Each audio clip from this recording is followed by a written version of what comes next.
दिनमा फिस्टको कुरालाई हामी हेरिराखेको छौँ अनि भोलि म यो फिस्टको कुरा भित्र पस्छु एक दुईवटा कुरालाई छुँदै, किन मेरो धेरै सेसन छ। एभ्री स्याटरडे एन्ड सन्डे मेरो सेसन हो र लगभग अहिले पनि बाँकेको 8-9वटा सेसन अझै पनि रिमेनिङ सेसन्सहरू छ र यो सेसनमा जाँदै गर्दाखेरि धेरै वक्ताहरूले तपाईँलाई सही कुरा सिकाउँदैछ। हामीले हायर गरेनौँ, सुन्नुहोस् है, हामीले हायर गरेनौँ, प्रक्सी टिचरहरूलाई बनाएनौँ जुन मान्छेको जीवन चाहिँ नि यो कुरासँग लिनु दिनु छैन। प्रक्सी टिचर ल्याएर नि बोल्नु लगाएनौँ, तर हामीलाई यो ऋतुमा नै पवित्र आत्माले जे कुरा बोल्दै हुनुहुन्छ हामी त्यही कुरा बोल्दैछौँ। मलाई कसैलाई खिसी गर्नु छैन है प्रियहरू, अलिकति स्वर ठुलो छ, अलिक तामाङ हो, स्ट्रेट बोल्छु, कुरा त्यति मात्रै हो। घुमाएर बोल्दिनँ, छकाएर भन्दिनँ, भन्नै पर्यो भने मुखमै भन्छु, स्ट्रेट छ कुरा चाहिँ। सो अलिकति रुट देखिन्छ, माफ दिनुहोस्, मेरो स्वभाव नै यस्तो। स्वर ठुलो छ, स्वर स्वभाव नै यस्तो हो। फेरि सिल्भनासलाई डिजाइन गर्दाखेरि नै परमेश्वरले यो भित्रको अलिक भोल्युमलाई ठुलो बनाएको हो। त्यसले गर्दाखेरि म जति कालिन्छु भनेर तपाईँले एक्टिङ गरिनु सक्नुहुन्न, तपाईँ से हुन्छ, तर मलाई कालिने नि प्रभुले त्यो शक्ति दिनुभएको। सो त्यसले गर्दाखेरि नि मसँग कम्पेयर पनि नगर्नुहोस् है, मलाई अरू जस्तो हुनुहोस् नभन्नुहोस् पनि, म जस्तो छु त्यो मलाई येशू ख्रीष्टले बनाउनु भएको अनि म युनिक छु। म युनिक छु अनि तपाईँ युनिक हुनुहुन्छ, तपाईँको युनिकनेसलाई चिन्नु पर्ने हुन्छ। सो हामी अरू जस्तो हुन सक्दैनौँ। अस्ति रोहित दाजुले पहिला भनेको दिन सायद तपाईँले याद गर्नु भएन होला, बर्गर खाएर अमेरिकन हुँदैन भनेको, पिज्जा खाएर अमेरिकन होइन, म कति खाएर ऐना हेरेँ भने नि त होइन। सो बुझ्नुपर्ने कुरा धेरै छ। सो जे हो हामी त्यही नै हौ। सो त्यसले गर्दाखेरि आजको साँझ म यो फिस्टको चर्चा गर्नुभन्दा अगाडि तपाईँको सोचलाई अलिकति ट्र्याकमा लिएर आउँदैछु। धेरैचोटि अनट्युन हुन्छ हामी, कति बेला हुन्छ नि ऊ जस्तो छ त्यस्तै हुनुपर्छ भन्ने कुरा गर्छौँ। होइन मेरो प्रियहरू, जो जस्तो छ ऊ त्यस्तो नै हुन्छ। अनि त्यो जस्तो कसले बनाएको भन्नुहोस् त, त्यो नि युनिक नि परमेश्वरले बनाउनु भएको हो। अनि परमेश्वरले मान्छेलाई जस्तो बनाउनुहुन्छ अनि त्यस्तै नै स्वीकार गर्न जरुरी छ। आमेन। म भयङ्कर बोल्छु, म हेर्नेहरूलाई भनि पनि दिनु पर्यो, मेरो बुढी त्यस्तो बोल्दैन, मेरो बुढी सफ्ट छ। तर अब फेरि मेरो बुढी जस्तो सफ्ट म हुन्छु भने हुँदैन। फेरि मेरो बुढिया चाहिँ फेरि म जस्तै बोल्छ भने नि हुँदैन, म बुढिया जस्तै बोल्छु भने नि हुँदैन। किन बुढाबुढी छुट्टेको नै के छ याद छ, आवाजले पनि हो, रूप रङले पनि हो, पर्सनालिटी पनि हो, ले पनि हो, अभिषेकले पनि हो। सो हरेक कुरा नै मान्छेको जीवनमा भिन्दै हुन्छ। सो तपाईँले त्यसलाई स्वीकार गर्न जरुरी छ। आमेन, आमेन। यीशु ख्रीष्टको जीवनको स्वभावमा हामी हेऱ्यौँ भनेदेखिलाई यीशु प्रभु नम्र मजाले प्रचार गर्नु भएको छ। मोतीको 5 अध्यायमा उहाँले नम्रताको शिक्षा यति दामी दिनुभयो, तर नि जब मन्दिरमा जानुभयो अनि रेचकी साट्ने परिया बेच्ने लगाएर उहाँले नम्रता देखाउनु भयो, उहाँले देखाउनु भएन। त्यति बेला उहाँको स्वभाव परिवर्तन भयो, कोर्रा बनाइकन नि स्वाट लगाइदियो। प्रभुले त्यहाँनिर नि बवाल सुरु गरिदियो। किन भनेदेखिलाई नि जुन ठाउँमा नि परमेश्वरको पुत्रले गर्नुपर्ने काम नि उहाँले त्यो ठाउँमा त्यही स्वभावलाई चलाउनु भयो। उहाँ नम्र भएर भनेन, उहाँले भन्नु भएन है दया गरिकन यो मेरो पिताको घर हो, परिवार बाहिर बेचिदिनुहोस् न, काइन्डली प्लिज भनेन उहाँले। बाइबल राम्रो पढ्नु जरुरी छ र बुझ्नु पनि त्यसरी नै जरुरी छ। उहाँले नि कोर्रा बनाउनु भयो। कोर्रा चाहिँ नि प्लिज भन्नुको लागि होइन नि त, कोर्रा चाहिँ सुम्ला बसाउनु लागि हो। सो त्यसले गर्दाखेरि के गर्नुभयो यीशु ख्रीष्टले नि उहाँले आफ्नो समयमा त्यसरी चलाउनु भयो। सो त्यसले गर्दाखेरि नि त्यो चाहिँ समय हो। जब त्यस्तो समय आउँछ पवित्र आत्माले नि जस्तो समय छ त्यसरी नै मान्छेलाई बोल्न दिन्छ। जब भूत लागेको मान्छे आउँदाखेरि नि हामी चाहिँ भन्नु सक्दैन, आई डोन्ट नो अरूले भन्नु सक्यो जो मलाई थाहा छैन। कोही बेला म टिभीमा डिस्कस गरेको चाहिँ देख्छु, मान्छेलाई देख्नु चाहिँ मैले बहुत सुन्छु, हात चाहिँ उड्छ। कराउनु पर्दैन नि भूतलाई, के भन्नु भूतलाई, त्यसो भए जानुहोस् भन्नु। तपाईँ आइदिनु भएछ, धेरै दिन बस्दिनु भयो, अब हाम्रो त सबै कुरा सक्यो, जानुहोस् भन्नु र भूतलाई जानुहोस् भन्नु कि निस्की भन्नु? त्यो दिन दामी नेपाली बोल्ने, दामी इङ्ग्लिस बोल्नेले पनि नि रफ बोल्छ। कुरा बुझ्दै हुनुहुन्छ? किन रफ बोल्छ? किन भाषाको शैली पनि सायद त्यति ठिक नहोला, सुन्दाखेरि साउन्ड्स गुड नहोला, तर त्यो चाहिँ अख्तियारमा बोल्दै गरेको छ। त्यो चाहिँ कोसँग बोलेको भनेदेखिलाई नि, त्यो चाहिँ उसको प्रेमीसँग बोलेको होइन, त्यो चाहिँ नि उसको दुश्मनसँग बोलेको। कुरा बुझ्नु जरुरी छ। दुश्मनसँग कसरी बोल्नु? मैले भनेको मान्छे भनेको होइन, मासुन रगत इपिजी 6:12 बोलेको होइन, म भूतात्माको कुरा गर्दैछु। सो त्यसलाई अख्तियारले बोल्दाखेरि अब इरिटेट भयो भने त म जान्दिनँ उसैको पार्टनर हो कि फेरि। हजुर साथी हुन्छ, मन दुखाउनु स्वाभाविक हो। एनिवे म अगाडि बढ्न चाहन्छु। 7वटा फिस छ, भोलिको दिन म त्यसमा आउँदैछु, तर सरसर म 7वटा कुराको आत्मिक महत्त्वलाई सुरु गरिकन भोलिदेखि यसलाई टिपिकन अलिकति अगाडि बढ्न चाहन्छु। हिजो भाइ सोलोमनले साह्रो मजाको विषयमा उहाँले चर्चा गर्नुभयो, अनि हिजो भाइ सोलोमनले चर्चा गर्दै गर्दा मलाई साह्रो मजा लाग्यो। अनि मैले त्यो मेसेजलाई नि राति पनि सुने, सुत्नुभन्दा अगाडि पनि म रातभरि सुनिरहेको थिएँ मेसेज। आज राति म राम्रो सुतेको छुइनँ, त्यो मेसेज सुनिबसेँ, मजा लाग्यो। किनभनेदेखिलाई नि गडबडी भइराखेको छ, गोलमाल भइरहेको छ। हिन्दीमा भनेदेखि यो चाहिँ गोलमाल हे भाइ गोलमाल है, गीत पनि छ नि है, सब कुछ गोलमाल है। अनि गोलमाल चाहिँ नि यहाँ भित्र हुँदैछ जब सत्यता त नबुझ्दाखेरि, या यहाँनिर नि परमेश्वरले दिनुभएको अफिसलाई नबुझ्दाखेरि, या प्रिस्टको अफिसलाई नबुझ्दाखेरि, या परमेश्वरले गर्ने ऋतुमा कामको कुरालाई नबुझ्दाखेरि के हुँदैछ? गोलमाल भइरहेको छ। अब म एउटा कुरा सोध्नु पर्यो, यदि नरियल, अहिले मैले यहाँ उदाहरण दिनुलाई हातमा टिपेको भए चाहिँ कुरा एकतालमा बुझ्थ्यो। नरियल कोकोनटको कुरा गरेको नि, काँचो काँचो है, मलाई काँचो नरियल मनपर्छ। त्यो अलिकति सुकेको हुन्छ, बाहिर खोल्छ सुकेको हुन्छ, तर नरियल नि बाहिर नि कसैले नरियल दियो भने नि तपाईँ त्यो बाहिरको बोक्रासँग जुम्ब्रुङ्ग परेको झुससँगै हो, त्यो बाक्लो खबेट हुन्छ त्यो बाहिरको सेल, त्यहीसँग नरियल यसरी ग्राम ग्राम अम्बक जस्तो खान्छ। हजुर त्यो नरियल दियो भने के गर्छ भन्नुहोस् त? त्यसलाई उखाल्छ, त्यसलाई फुटाउँछ, त्यो भित्रको गुदी नि बाहिर देखेको जस्तो हुँदैन। यदि कसैले जिन्दगीमा नरियल नखाने मान्छेलाई चाहिँ नि यो भित्र चाहिँ सेतो छ, यो भित्र चाहिँ पानी छ, यो चाहिँ रसिलो हुन्छ भने कसैलाई बुझायो भने नि इभन कल्पना पनि गर्नु सक्दैन। बाहिरको नि जुख्रुक्क परेको देखेर, बाहिर कडा छाम्दाखेरि नि भित्र सफ्ट छ भन्दाखेरि पत्याउनु साह्रो पर्छ। तर यदि त्यो कुरालाई बुझ्नु हो भने के गर्नुपर्छ भन्नुहोस् त? त्यो बाहिरको नि बोक्रालाई तास्दै जानुपर्छ।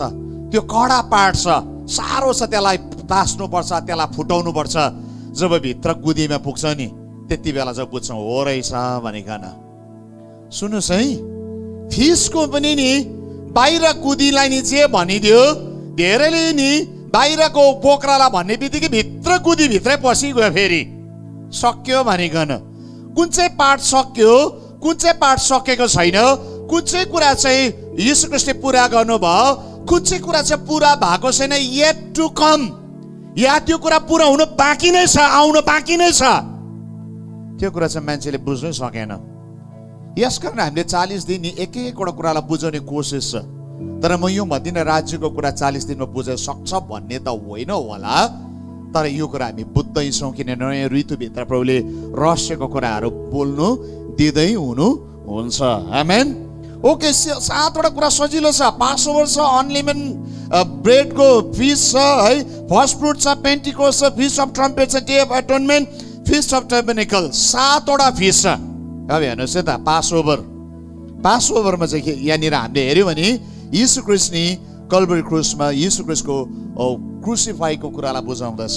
कल्भरी क्रुसमा यीशु ख्रीष्ट है मरिनु भएको कुरालाई बुझाउँदछ। पासओभर ल्याम्ब भनिकन यीशु ख्रीष्टलाई भनिन्छ।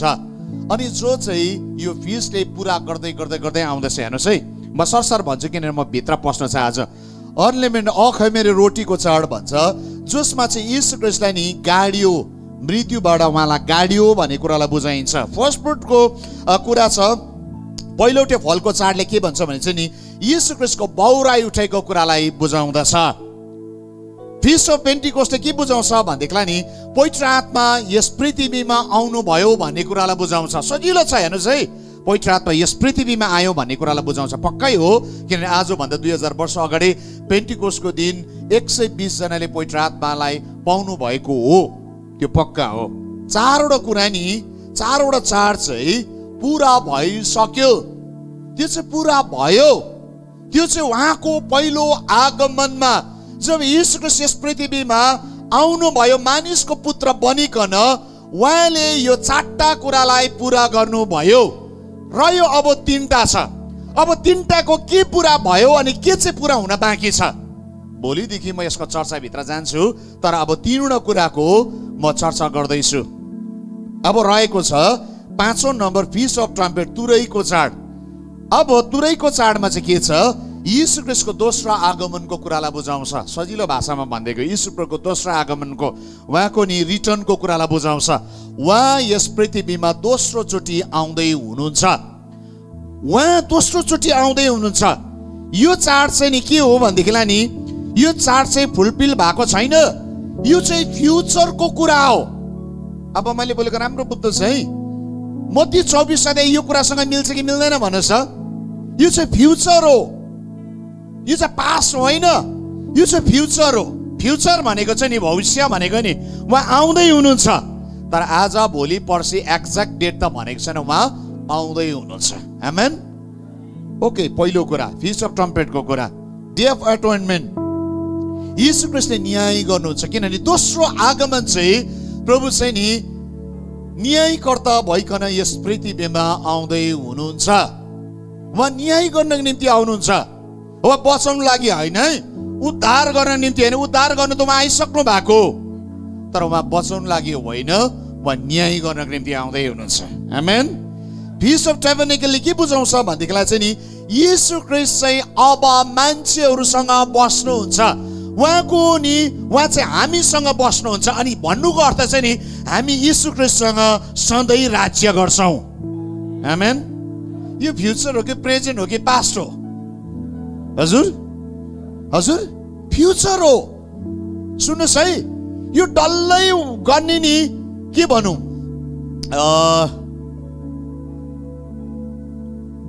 जसलाई सेरेमोनियल ल जति जे हुनु पर्थ्यो त्यो सेरेमनी जति चाहिँ नि उहाँले गरिसक्नु भयो। तर उहाँको वचन आधारित यी कुराहरू अब स्पिरिचुअल कुरालाई हेऱ्यौँ भनेदेखिलाई चाहिँ नि यी कुरा पुरा हुन बाँकी नै छ। आमेन। सो त्यसले गर्दाखेरि फिस्ट मनाउँदाखेरि मान्छे नि, मैले भन्नु चाहेको चाहिँ फेरि मनाउनु भन्ने यो शब्द नै कोही कोही बेला बोले कि त मलाई त आङजिरिङ्ग भइहाल्छ। फेसबुक भरि फेरि बटुटुटुटुटुटुटुटु च्याउ उम्रेको जस्तो कमेन्ट आउन थालिहाल्छ। कोही बेला त मान्छे हो नि, हेर्नुहोस् है, म चाहिँ यीशु ख्रीष्ट चाहिँ होइन, म चाहिँ यीशु ख्रीष्ट चाहिँ होइन। सो मलाई यीशु ख्रीष्ट जस्तै नहेर्नुहोस् पनि। कोही बेला मान्छे रिस चाहिँ मलाई पक्कै हुन्छ। अब भन्नु भन्छ होला तपाईँले, हो वर्षाउनु पर्थ्यो, नम्र हुनु पर्थ्यो, फल लाग्नु पर्थ्यो। अनि मेरो मात्रै फल लाग्नु पर्थ्यो अनि तपाईँको चाहिँ नलाग्नु पर्थ्यो? अन्त सारा फलको जिम्मा चाहिँ मैले मात्रै लिएको छु अन्त? सुन्नुहोस् है, त्यसले गर्दाखेरि नि मलाई भन्ने चाहिँ नि म तपाईँलाई पनि फर्काइदिउँ यसो ऐना। हजुर त्यो चाहिँ तपाईँलाई पनि सेम टु यु भनिदिएको।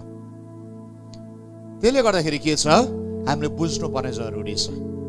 अनि यो फिस्ट चाहिँ के हो भनेदेखिलाई, यो फिस्टले मलाई नि यीशु ख्रीष्टदेखि टाढो लाँदैन, तर यो फिस्टले चाहिँ मलाई यीशु ख्रीष्टको नजिकमा लिएर आउँछ। यो फिस्ट तपाईँले नि यीशु ख्रीष्ट आउँछ म तयारी हुन्छु भन्दाखेरि चाहिँ नि त्यो मान्छे चाहिँ नर्क कुण्डा जाँदैन। आज म तपाईँले स्ट्रेट भनिदिउँ, तपाईँले यदि फिस्ट मनाउनु भयो, अब यो शब्द चाहिँ मैले सेलिब्रेसन भनेको होइन, फेरि अस्ति सोलोमन भाइले पनि भनेको भनेको छ, रोहित दाजुले पनि भनेको छ, हामीले भनेको छौँ है।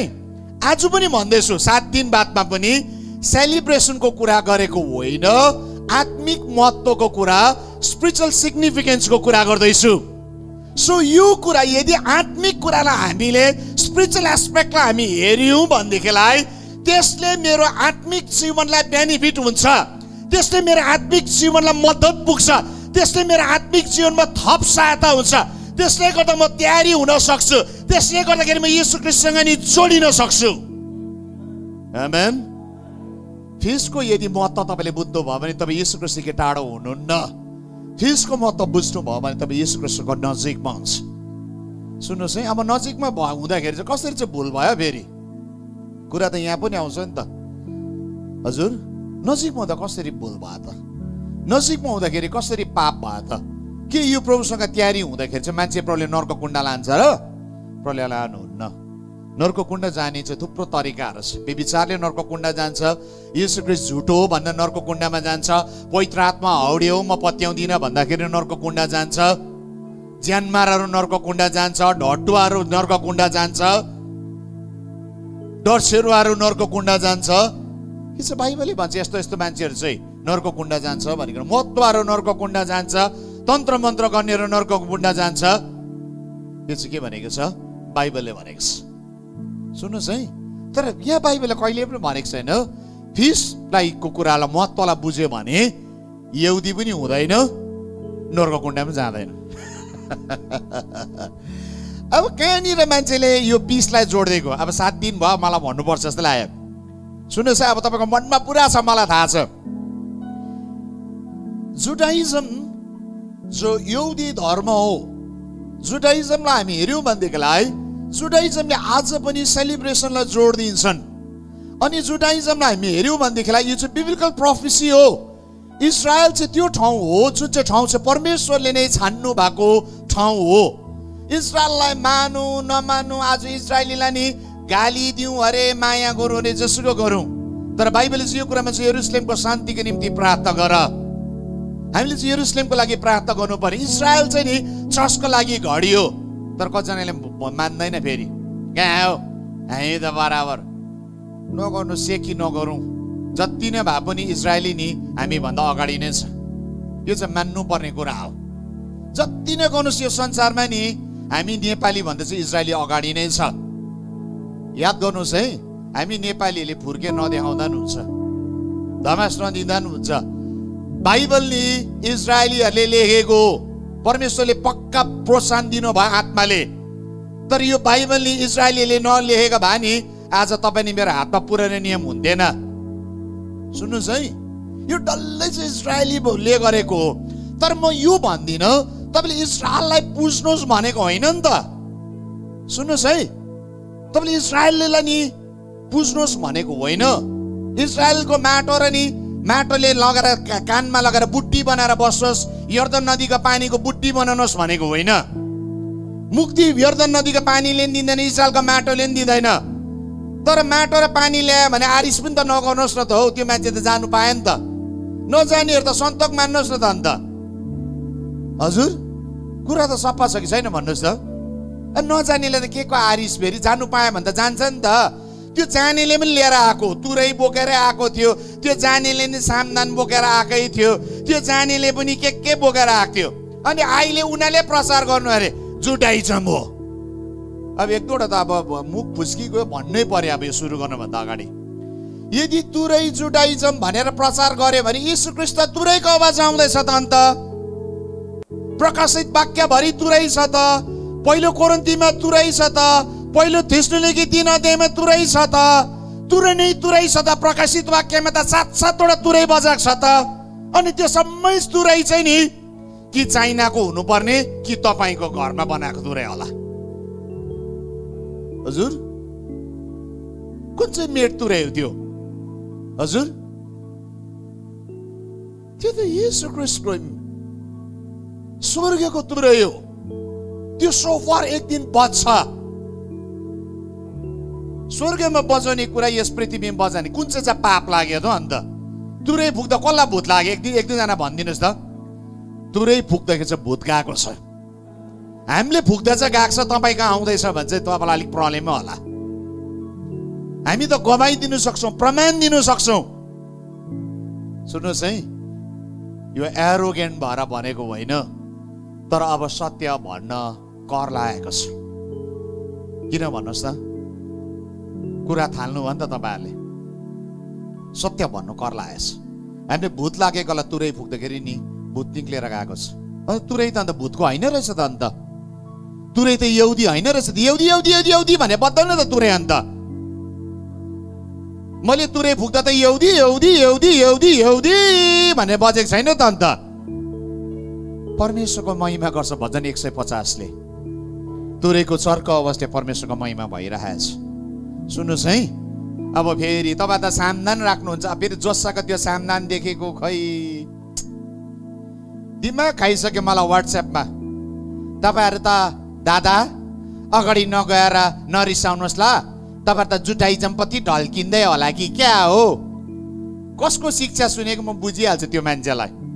अनि मैले त्यो भाइलाई भन्दै, भाइ ओके हामीले सामदान राखे अरे, फेरि म बोल्नेहरूको सबको घरमा सामदानै देख्दैछु फेरि अहिले। भाइ सोलोमन बोल्छ पछाडि सामदानै छ, रोहित दाजु बोल्दैछ सामदानै छ, सायद मैले बोल्दा सामदान छैन, म त यहाँबाट बोल्दैछु। सुन्नुहोस् है, सामदान छ तपाईँको घरमा? छैन भने राम्रै हो, छ भने राम्रै हो, एकछिन भन्दैछु। अनि त्यो सामदान त देख्यो, यिनीहरू त जुडाइजम, त्यसले गर्दा सामदान राखेको छ। ओहो, अब म त्यो सामदान राखेर जुडाइजम भयो भनेदेखिलाई प्रकाशित वाक्य 1:20 को सामदान चाहिँ के हो त अन्त? त्यसो भए सामदान चाहिँ पुरानो नियम भन्ने चाहिँ नि, प्रकाशको सामदान चाहिँ के हो फेरि? अब पत्याउनु भएन होला, म पढि नै दिनु पर्यो, पढ्नै पर्छ, नभए चाहिँ कुरा बुझ्नुहुन्न। आज म अलिक लामो बोल्ला जस्तो छु है, अलिकति सहनुहोस् मलाई। आज 20 मा प्रकाश 1:20 ले भन्छ, मेरो दाहिने हातमा तिमीले देखेकी यी 7 तारा र सुनका यी 7 सामदानको रहस्य यो हो। सुनको यो 7 सामदानको रहस्य यो। 7 तारा 7 मण्डलीका स्वर्गदूत, 7वटा सामदान चाहिँ 7 मण्डलीहरू हुन्। रहस्य पनि भनिदियो। अब यो त सामदान छ त फेरि अन्त।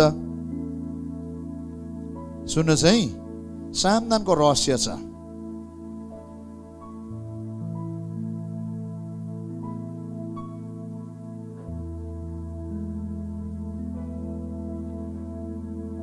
रहस्य छ। सो त्यसले गर्दा हामी के गर्नुपर्ने हुन्छ?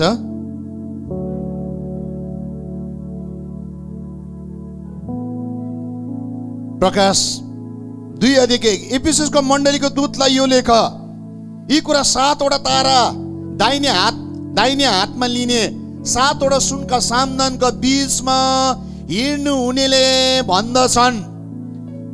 सामदानको बीचमा हिँड्नेले भन्दैछ, तिम्रो काम, तिम्रो परिश्रम, सहनशीलता मलाई थाहा छ र तिमीले खराब मानिसहरूलाई सहन सक्दैनौ, तर तिमीहरू जसले प्रेरित हौ त भन्दछ त वास्तवमा होइन, त्यस्ता जाँटेर झुटो भेट्टाएको छौ भनी म जान्दछु तिमीहरूले धैर्यपूर्वक सहेका छौ र मेरो नाउँको खातिर कष्ट भोगेको छौ। कष्टले भनेको यो को चाहिँ हो? सामदानको बीचमा हिँड्ने हजुर येशू ख्रीष्ट। प्रकाशित वाक्य भरि सामदान छ। सामदानले नि एउटा कुरालाई बुझाउँछ नि, हरेक कुरा घरमा राखेको छ नि, जुजाइजम होइन भनेको मैले। बुझ्नुभयो त? बोकेको तुरै यहुदीसँग एलर्जी नहुनुहोस्। यहुदीले चाहिँ मुक्तिको बाटोलाई देखाएको मान्छेहरू हो। हामी धन्यवादी चाहिँ हुनुपर्छ त्यो जातिसँग हो। अब्राहमले गर्दाखेरि हामी पनि यहुदी जातिको गणनामा छौँ, त्यत्तिकै स्तरमा प्रभुले हामीलाई ल्याउनु भयो। तर हामी कुनै जातिसँग धन्यवादी हुन पनि जरुरी छ। भन्नुको अर्थ चाहिँ पुज्नुहोस् उनीहरूलाई भनेको चाहिँ होइन। त्यसले गर्दाखेरि पुरानो नियममा जे चलायो त्यो चाहिँ सकियो र भयो होइन, त्यो चाहिँ स्टिल चल्नु बाँकी पो छ त हौ, चल्नु बाँकी छ। सो त्यसले गर्दा बाइबल चाहिँ नि रिपोर्ट्स राम्रो पढ्नुपर्छ, त्यहाँदेखि चाहिँ भन्नुपर्छ। बाइबल चाहिँ नि अगाडि पढेर पछाडि छैन भन्नु चाहिँ हुँदैन। सो त्यसले गर्दा आज बुझ्नु जरुरी छ। सो आज म प्रचार गर्ने कुरा चाहिँ हो, प्रोफेसी फुलफिल हुँदैछ। म जति पनि आज बुँदा दिँदैछु अगमबानीका कुराहरू फुलफिल हुँदैछ। मैले प्रचार गर्ने कुरा चाहिँ मेन मुद्दा चाहिँ यो हो, प्रोफेसी अगमबानी पुरा हुँदैछ। अनि म आज मैले येशू ख्रीष्टको जीवनमा पुरा भएको बेसी त बनाएको छुइनँ, 16वटा नि प्रोफेसी पुरा भएको पोइन्ट्सलाई लिएर आएको छु। 16वटा प्रोफेसी येशू ख्रीष्टको जीवनमा पुरा भयो। राम्रो नोट्स बनाउनुहोस्, यसलाई लेख्नुहोस्, यसलाई बुझ्नुहोस्। जब पढ्नुहुन्छ तपाईँले यसलाई फेरि पनि जाँच्नु पर्ने हुन्छ। न मैले गलत भने कि तपाईँले हेर्नुहोस्, तपाईँको बाइबलमा पनि मैले यो सबै कुरा लेखेको छु, किन अगाडि र पछाडि पढ्दाखेरि टाइम लाग्छ भनिकन चाहिँ मैले चाहिँ नोट्स बनाएर लिएर आएको छु। सो सरसर म पढ्छु, तपाईँले लेख्नुपर्छ, किनभने आज मेरो नोट्स बहुत लामो छ। र त्यसले गर्दाखेरि अब यहाँनिर हामी हेऱ्यौँ भनेदेखिलाई नि अब स्वर्ग जाने कुराहरू छ। अब यो तीनवटा फिसको अघि नै मैले कुरा गरेँ, प्रभुको दोस्रो आगमन। तर दोस्रो आगमनको अगाडि यीशु ख्रीष्टले मुक्ति कमाइदिएको हो, मान्छेलाई उद्धार कमाइदिएको हो। हिजो सोलन भाइले मजाको कुरा भन्नुभयो, मुक्ति चाहिँ हामीले थाम्नुपर्छ, कमाउनु पर्दै जानुपर्छ, उद्धार चाहिँ प्रभुले दिइसक्नु भएको हो भनिकन मजाको कुरामा हिजो प्रशस्तै सुन्नु भएको छ। अनि मैले त्यतिलाई बेसीलाई छुइरहदिनँ, तर आज म तपाईँलाई यो कुरा सेयर गर्न चाहन्छु कि हामी यस पृथ्वीमा आज राम्रो सुन्नुहोस् है मेरो प्रियहरू, धोकामा नपरौँ। यदि हामीले नि धोका भयो भनेदेखिलाई नि स्वर्ग जान्छु भन्ने मान्छे चाहिँ स्वर्ग नपुग्ला। सो आज हाम्रो पाएको उद्धारलाई नि चेक गर्ने समय आएको छ। हामी जुन चाहिँ नि फाइनल रेसल गरिराखेका छौँ, जुन चाहिँ यीशु ख्रीष्टको दोस्रो आगमनलाई पर्खिराखेका छौँ, जुन चाहिँ यीशु ख्रीष्टलाई भेट्नको निम्ति हामी चर्च तयार भइराखेका छौँ, जुन चाहिँ कुराको निम्ति हामी यति साह्रो नि फास्टिङ बसिकन प्रार्थना गरिकन प्रभुलाई भन्दैछौँ, प्रभु म तयार हुँदैछु। तर साँच्चै त्यो मान्छे नि यीशु ख्रीष्टसँग तयार हुँदैछ या हुँदै भएको छैन? साँच्चै यीशु ख्रीष्टसँग त्यो मान्छे जोडियो या जोडेको छैन? हामीले नि विचार गर्न जरुरी छ मेरो प्रियहरू। आज म डल्लै कुरा नि वचनबाट यो कुरालाई नि म तपाईँसँग सेयर गर्छु। म तपाईँलाई भर्स दिन्छु, लेख्नुहोस्, नोट्स बनाउनुहोस्, तपाईँले आफूलाई चेक पनि गर्नुहोस्, तपाईँ आफै पनि आशिषित हुनुहोस्। यीशु ख्रीष्टको जीवनलाई नि उहाँले मुक्ति कमाउँदाखेरि नि उहाँको जीवनमा परमेश्वरले बोलेको हरेक अगमबानीको वचन नि यीशु ख्रीष्टको जीवनमा पुरा भयो। जब तपाईँले हामीले हेऱ्यौँ भनेदेखिलाई नि म तीनवटै किताबलाई नि त एकदम प्रकाशमा लिएर आउँदैछु। मत्ती 26 अध्याय, मत्तीको 27 अध्याय, मत्तीको 28 अध्याय, तीनवटा सुसमाचार किताबलाई हामी हेऱ्यौँ भनेदेखिलाई तीनवटा अध्यायलाई नि हामी हेऱ्यौँ भनेदेखिलाई नि सुसमाचारको नि त्यो भित्र नि यति साह्रो गहिरो कुरा छ, जुन चाहिँ गहिरो कुरा छ नि बुझ्नु अनि त्यो भित्र पस्नु जरुरी छ। हामीले भन्छौँ हाम्रो निम्ति मान्छेको निम्ति मुक्ति पायौँ, उद्धार भएको छ, हामी यो भाषा चलाउँछौँ पुरा। तर साँच्चै यो मुक्ति र नि उद्धार अनि मुक्तिलाई नि प्रभुले कमाउनु निम्ति चाहिँ भयङ्कर डरलाग्दो प्राइस पे गर्नु भएको हो। सुन्नुहोस् है, आज हामीले प्रभुको बलिदानलाई बुझेनौँ भनेदेखिलाई किन चाहिँ ठट्टा भइरहेको छ, किन चाहिँ मान्छेले सजिलो बोल्दैछ, किन चाहिँ मान्छेले नि अगमवक्ताहरूको ठट्टा गर्दैछ। हजुर आजकल फेसन छ, फेसबुकमा अगमवक्ताहरूको खिल्ली गर्ने फेसन आएको छ। अनि यही खिल्ली सुरु हुँदाखेरि नि म के बुझ्छु भनेदेखिलाई नि म चाहिँ टाइम बुझ्दैछु। यीशु ख्रीष्टले सदुकी फरिसीलाई के भन्यो भन्नुहोस् त, ओ तिमीहरू चाहिँ अगमवक्ताको नि रगत तिमीहरूको पुस्ताले गरेको छ, अगमवक्ताको रगत तिमीले बगाएको हौ। अगमवक्तालाई मार्नेको पुस्ता भनिकन नि सदुकी फरिसीलाई भने। यीशु ख्रीष्ट यस पृथ्वीमा हुँदाखेरि पनि नि यीशु ख्रीष्ट जहिले पनि शास्त्री नि फरिसीसँग लडाइँ भएको कुरा नै नि यही कुरा थियो। सुन्नुहोस् है, अनि म एक्ज्याक्टै टाइम जस्तो लागिरहेछ। अहिले फेसबुकभरि पोस्ट छ, म छक्कै पर्छु। जो अगमवक्ता होइन उसले अगमवक्तालाई जज गरिरहेछ। टिचरले टिचरलाई जज गरे भने त म पक्का बुझ्छु नि, प्रेरितले प्रेरितलाई जज गरे भने म पक्का बुझ्छु। कुकले ड्राइभरलाई नि गाडी चलाउन जानेन भन्दा चाहिँ म चाहिँ ट्याक्कै कुरा बुझ्दिनँ। भात पकाउनेले चाहिँ ड्राइभरलाई चाहिँ कसरी जज गर्नु सक्छ भनेर म चाहिँ त्यो चाहिँ बुझ्दिनँ। फेरि सुन्नुहोस् है, मैले चाहिँ यस्तो बुझेको छुइनँ कुकले चाहिँ ड्राइभरलाई जज गर्दैछ। हजुर हुन्छ यो? म सोध्दैछु यो कोठाकोलाई हुन्छ, जुमकोहरूलाई हुन्छ भनेर सोध्दैछु। जुमको हात हल्लाउनु चाहिँ हजुर गाडी चलाउन जान्ने मान्छेले चाहिँ नि भात पकाउनेले चाहिँ नि गाडी चलाउन जानेन, तपाईँले ब्याक गर्नु जानेन भनेर न्याय गर्दा हुन्छ? भयङ्कर गाडी चलाउने हुनु पर्यो नि त, तब पो न्याय गर्नु सक्छ त। भन्नुको अर्थ नि त्यो मान्छेसँग पनि सेम अफिस हुन जरुरी छ। मैले बोलेको कुरा राम्रो बुझ्नुहोस् है, मलाई कसैलाई क्रिटिसाइज गर्नु छैन। म सेवकाई चाहिँ मान्छेलाई क्रिटिसाइज गर्नु आएको होइन, म सेवकाई चाहिँ यीशुको ट्रुथलाई बोल्नको निम्ति आएको। सुन्नुहोस् है, यदि त्यो मान्छे त्यो त होइन, जुन मान्छेको अफिसै त्यो होइन, जुन मान्छेले त त्यो भन्दा बढी गर्नु नै सक्दैन, तर त्यो मान्छेले चाहिँ नि बढी नै फेरि न्याय गरेको देख्दा पो म त खै के भन्नु। सुन्नुहोस् है, त्यो पनि हाम्रो नेपालीहरू अहिले नेपालीहरू दुःख लाग्छ नि, हाम्रो जातिले पश्चाताप गर्ने समय आएछ। प्रार्थना गरौँ हाम्रो जातिमा त्यस्तो दानन वरदान भएको मान्छेहरूलाई प्रभुले उठाउनु। हाम्रो जाति चाहिँ हुर्काउने हुनुपर्ने हो। हाम्रो जाति त मार्ने पो हुँदैछ, अब मार्ने होइन है, हाम्रो जाति चाहिँ जन्माउने हुनुपर्छ। आमेन। जन्माउन त्यस्तो शक्तिशाली व्यक्तिहरूलाई। खोइ हाम्रो जातिमा छैन है। लाटाको देशमा गाडे तन्देरी भन्छ नि, लाटाको देशमा गाडे तन्देरी। हजुर, गाडे तन्देरी भइरहेछ अहिले। यसलाई एक्सप्लेन नै गर्नु पर्दैन, एकताले बुझ्छ भन्नेले त झट्टै बुझिहाल्छ सिल्मेनासले के भनेको भनेर, नभन्नेले त बुझ्दैन विचार। सुन्नुहोस् है, तपाईँको जीवनमा नि यो कुरा बुझ्नु जरुरी छ। जब हामी सत्यताको त्यो बाटोमा हिँड्छौँ, हामीले नि यदि नि सुन्नुहोस्, किन चाहिँ यी दिनहरू आए म कल्पना गर्छु, किन चाहिँ यो कुरा हुँदैछ। किनभने हामीले त्यो सत्यतालाई नि, प्रभुको बलिदानलाई नि हामीले राम्रो प्रकारले नबुझेको जस्तो लाग्दैछ। यी दिनहरूमा साह्रो सजिलो नि उद्धार पाएको कुरा गरिराखेको छ, येशू ख्रीष्टलाई नि लाइटली लिइरहेको छ, ठट्टा भइरहेको छ। नै मेरो प्रियहरू, प्रभुको बलिदान नि, प्रभुको नि ले कष्ट सहेको कुरा चाहिँ नि हामीले ठट्टामा लिन सक्दैनौँ। येशू ख्रीष्टको हरेक कुरा चाहिँ नि, येशू ख्रीष्टको जीवनमा बोलेको कुरा चाहिँ उहाँले पुरा गर्नु भयो। हरेक कुरा चाहिँ कष्टमय थियो मेरो प्रियहरू। आज म 16वटा बुँदाको चर्चा गर्दैछु। बाइबल यसरी भन्छ, जकरिया 11:12ले, यहाँनिर हेऱ्यो भनेदेखि येशू ख्रीष्टलाई नि जकरिया 11:12ले चाहिँ के भन्छ भनेदेखिलाई म पहिलो बुँदाको चर्चा गर्दैछु।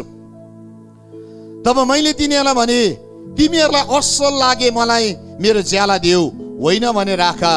यसैले तिनीहरूले मलाई चाँदीको 30 टुक्रा दिए। यहुदा इस्करियोतीले येशू ख्रीष्टलाई नि 30 तोडा चाँदीको टुक्रामा बिक्री गर्छ भनिकन नि जकरिया अगमवक्ताले अगमबानी गरेका थिए। जकरिया 11:2मा जकरियादेखि ल्याइकन हामी हेऱ्यौँ भनेदेखिलाई नि, यो मत्तीको किताबसम्ममा हेऱ्यौँ भनेदेखिलाई नि साइलेन्ट पिरियड चाहिँ नि मलाकीदेखि ल्याएर मत्तीसम्मको 400 वर्षको साइलेन्ट पिरियड भनिकन भन्छ बाइबलले। सायद अलिकति यता जोड्यो भने या 50 वर्ष या 100 वर्ष, लु 450 देखि ल्याएर नि 400 वर्षको बिचको यो घटना हो। सब जकरियाले यो अगमबानी बोले। येशू ख्रीष्ट सब यस पृथ्वीमा आए नि, एक्ज्याक्ट बोलेको अगमबानी ढिलो भयो, तर त्यो अगमबानी जस्तो बोलेको थियो त्यस्तै नै पुरा भयो। तर अगमबानी पुरा हुँदा टाइम लाग्दो रहेछ त अन्त। लु लाटा हिसाबले पक्ड्यौँ, 400 वर्ष साइलेन्ट पिरियडलाई मात्रै टिप्यौँ मलाकीको किताबदेखि। 400 वर्ष साइलेन्ट पिरियड थियो, परमेश्वर बोल्नु भएन। जकरिया अनि मलाकी अगमवक्तादेखि बोलेकोदेखि परमेश्वर यता नबोलेको। मलाकी लास्ट किताब हो पुरानो नियमको। यहाँ हेर्नुहोस् त, जुन कुरा बोले नि, तर त्यो कुरा त एक्ज्याक्ट घट्यो त अन्त। कहाँनिर आएर घटेको छ? मत्ती 26:15 अनि 16मा आइकन घट्यो। यसरी चाहिँ र भन्यो, यदि मैले तिमीलाई तपाईँका हातमा पक्रिदिएँ भने तपाईँले मलाई के दिनुहुन्छ? तिनीले त्यसलाई चाँदीका 30 सिक्का दिए। त्यसै बखतदेखि यहुदाले उहाँलाई पक्रिदिने मौका खोज्न थाल्यो। यहाँ हेर्नुहोस् त, जकरियाले 30वटा एक्ज्याक्ट नम्बर भनेको थियो, चाँदीको 30 टुक्रामा बेच्छ। येशू ख्रीष्टको जीवनलाई नि यहाँ हेर्नुहोस् त, परमेश्वरको पुत्रलाई नि त्यो अगमबानी पुरा हुँदैछ, सौदा गर्दैछ पृथ्वीमा। एउटा मान्छेले कतिमा भन्नुहोस् त, परमेश्वरको पुत्रले नि बेच्दैछ 30 टुक्रा चाँदीकोमा। 30 टुक्रा चाँदीमा। राम्रो सुन्नुहोस् है, आज तपाईँको जीवनको मुक्तिलाई चेक गर्नुपर्छ। प्रभुको दोस्रो आगमन हामी जान्छौँ भने जान्छ कि जाँदैन आज डिसाइड हुनु जरुरी छ। यो मैले डिसाइड गर्दैन, यो चाहिँ परमेश्वरको वचनले बुझाउँदछ। कसैले भन्नु सक्दैन तिमी क्वालिफाई, तिमी डिस्क्वालिफाई। परमेश्वरको वचनले मात्रै भन्नु सक्छ। सो आज हामी परमेश्वरको वचनबाट हेर्दैछौँ। किन यहाँ छ परमेश्वरको नि मुक्ति नि यस्तो सजिलो थिएन, तर यति साह्रो कम्प्लिकेट। हामीले नि यस्तो साह्रो बेच्न उहाँले सोना भयो, उहाँलाई त बेचिदियो 30वटा चाँदीको टुक्रामा। यहाँनिर हेऱ्यो भनेदेखिलाई नि यो जकरियाको अगमबानी यति बेसी पुरा भएको छ। 11:13 यसरी भनेको छ, परमप्रभुले मलाई भन्नुभयो, त्यो पैसा कुमालेलाई फ्याँकिदे, यो बहुमूल्य दाम जो तिमीले मेरो निम्ति लगाए। तब मैले चाँदीका 30 टुक्रा लगेर परमप्रभुको भवनको भण्डारमा कुमालेको निम्ति फालिदिए। जकरियाको 11:13 नि यहुदा स्कृतिले नि मन्दिरमा आएर फेरि पनि त्यो चाँदीको टुक्रा नि फर्काइदिएको छ। मैले नपक्राउनु पर्थ्यो यीशु ख्रीष्टलाई, पक्राइसकेर रियलाइज गरिकन हेर्नुहोस् है, हरेक परमेश्वरले बोलेको वचन सुन्नुहोस् है, परमेश्वरले जुन जुन कुरा बोल्नु भयो नि यहाँ बिन्दु पनि टलेन, पुरा हुँदैछ। अनि 27:5 मत्तीले यसरी भन्छ, तब चाँदीका ती सिक्का मन्दिरमा फ्याँकेर त्यो गयो र त्यसले झुन्डेर आत्महत्या गर्यो। पुजारीकामा आएर फर्काएन यहुदी स्कृतिले भन्नुहोस् त, फर्काइदियो। अनि जकरिया 11:13 चाहिँ यहाँ पुरा भयो। अनि जकरिया 11:13 नि कहाँनिर पुरा हुँदैछ भन्देखिलाई नि यहाँनिर यो त्यसको पैसाले चाहिँ के गर्छ, कुमालेको जमिन किन्छ भन्ने कुरा यो फ्याँकी पनि दियो, कुमालेको निम्ति नि जमिन किन्छ भन्ने कुरा छ। कुमालेको निम्ति फ्याँकिदियो भनेको छ नि त होइन। त्यही कुरा नि मत्तीको नि 27:7 पुरा भएको छ। तिनीहरूले आपसमा सल्लाह गरेर भने त्यस पैसाले परदेशीलाई दफन गर्ने, कुमालेको जमिन किने। 7:27 नि पुरा भयो। के कुरा पुरा भयो भन्नुहोस्, अगमबानी पुरा भयो। पर यीशु ख्रीष्टको जीवनमा बोलेको हरेक घटना नि पुरा हुँदैछ। मैले 2टा घटना पुरा भएको कुरा गर्दैछु है। म 4थोमा आउँदैछु। यीशु ख्रीष्टको जीवनमा बोलेको अगमबानी यो थियो कि उनीहरूसँग हिँड्ने त्यो 12 चेलाले पनि यीशु ख्रीष्टलाई छोडिदिन्छ। एक दिन यस्तो टाइम आउँछ यीशु ख्रीष्टको जीवनमा जसको पछाडि हजारौं मान्छे धुइरोको धुइरो हुन्थ्यो, जसको मान्छेले चाहिँ भन्थ्यो होसन्ना परमेश्वरको पुत्रलाई महिमा। भाइ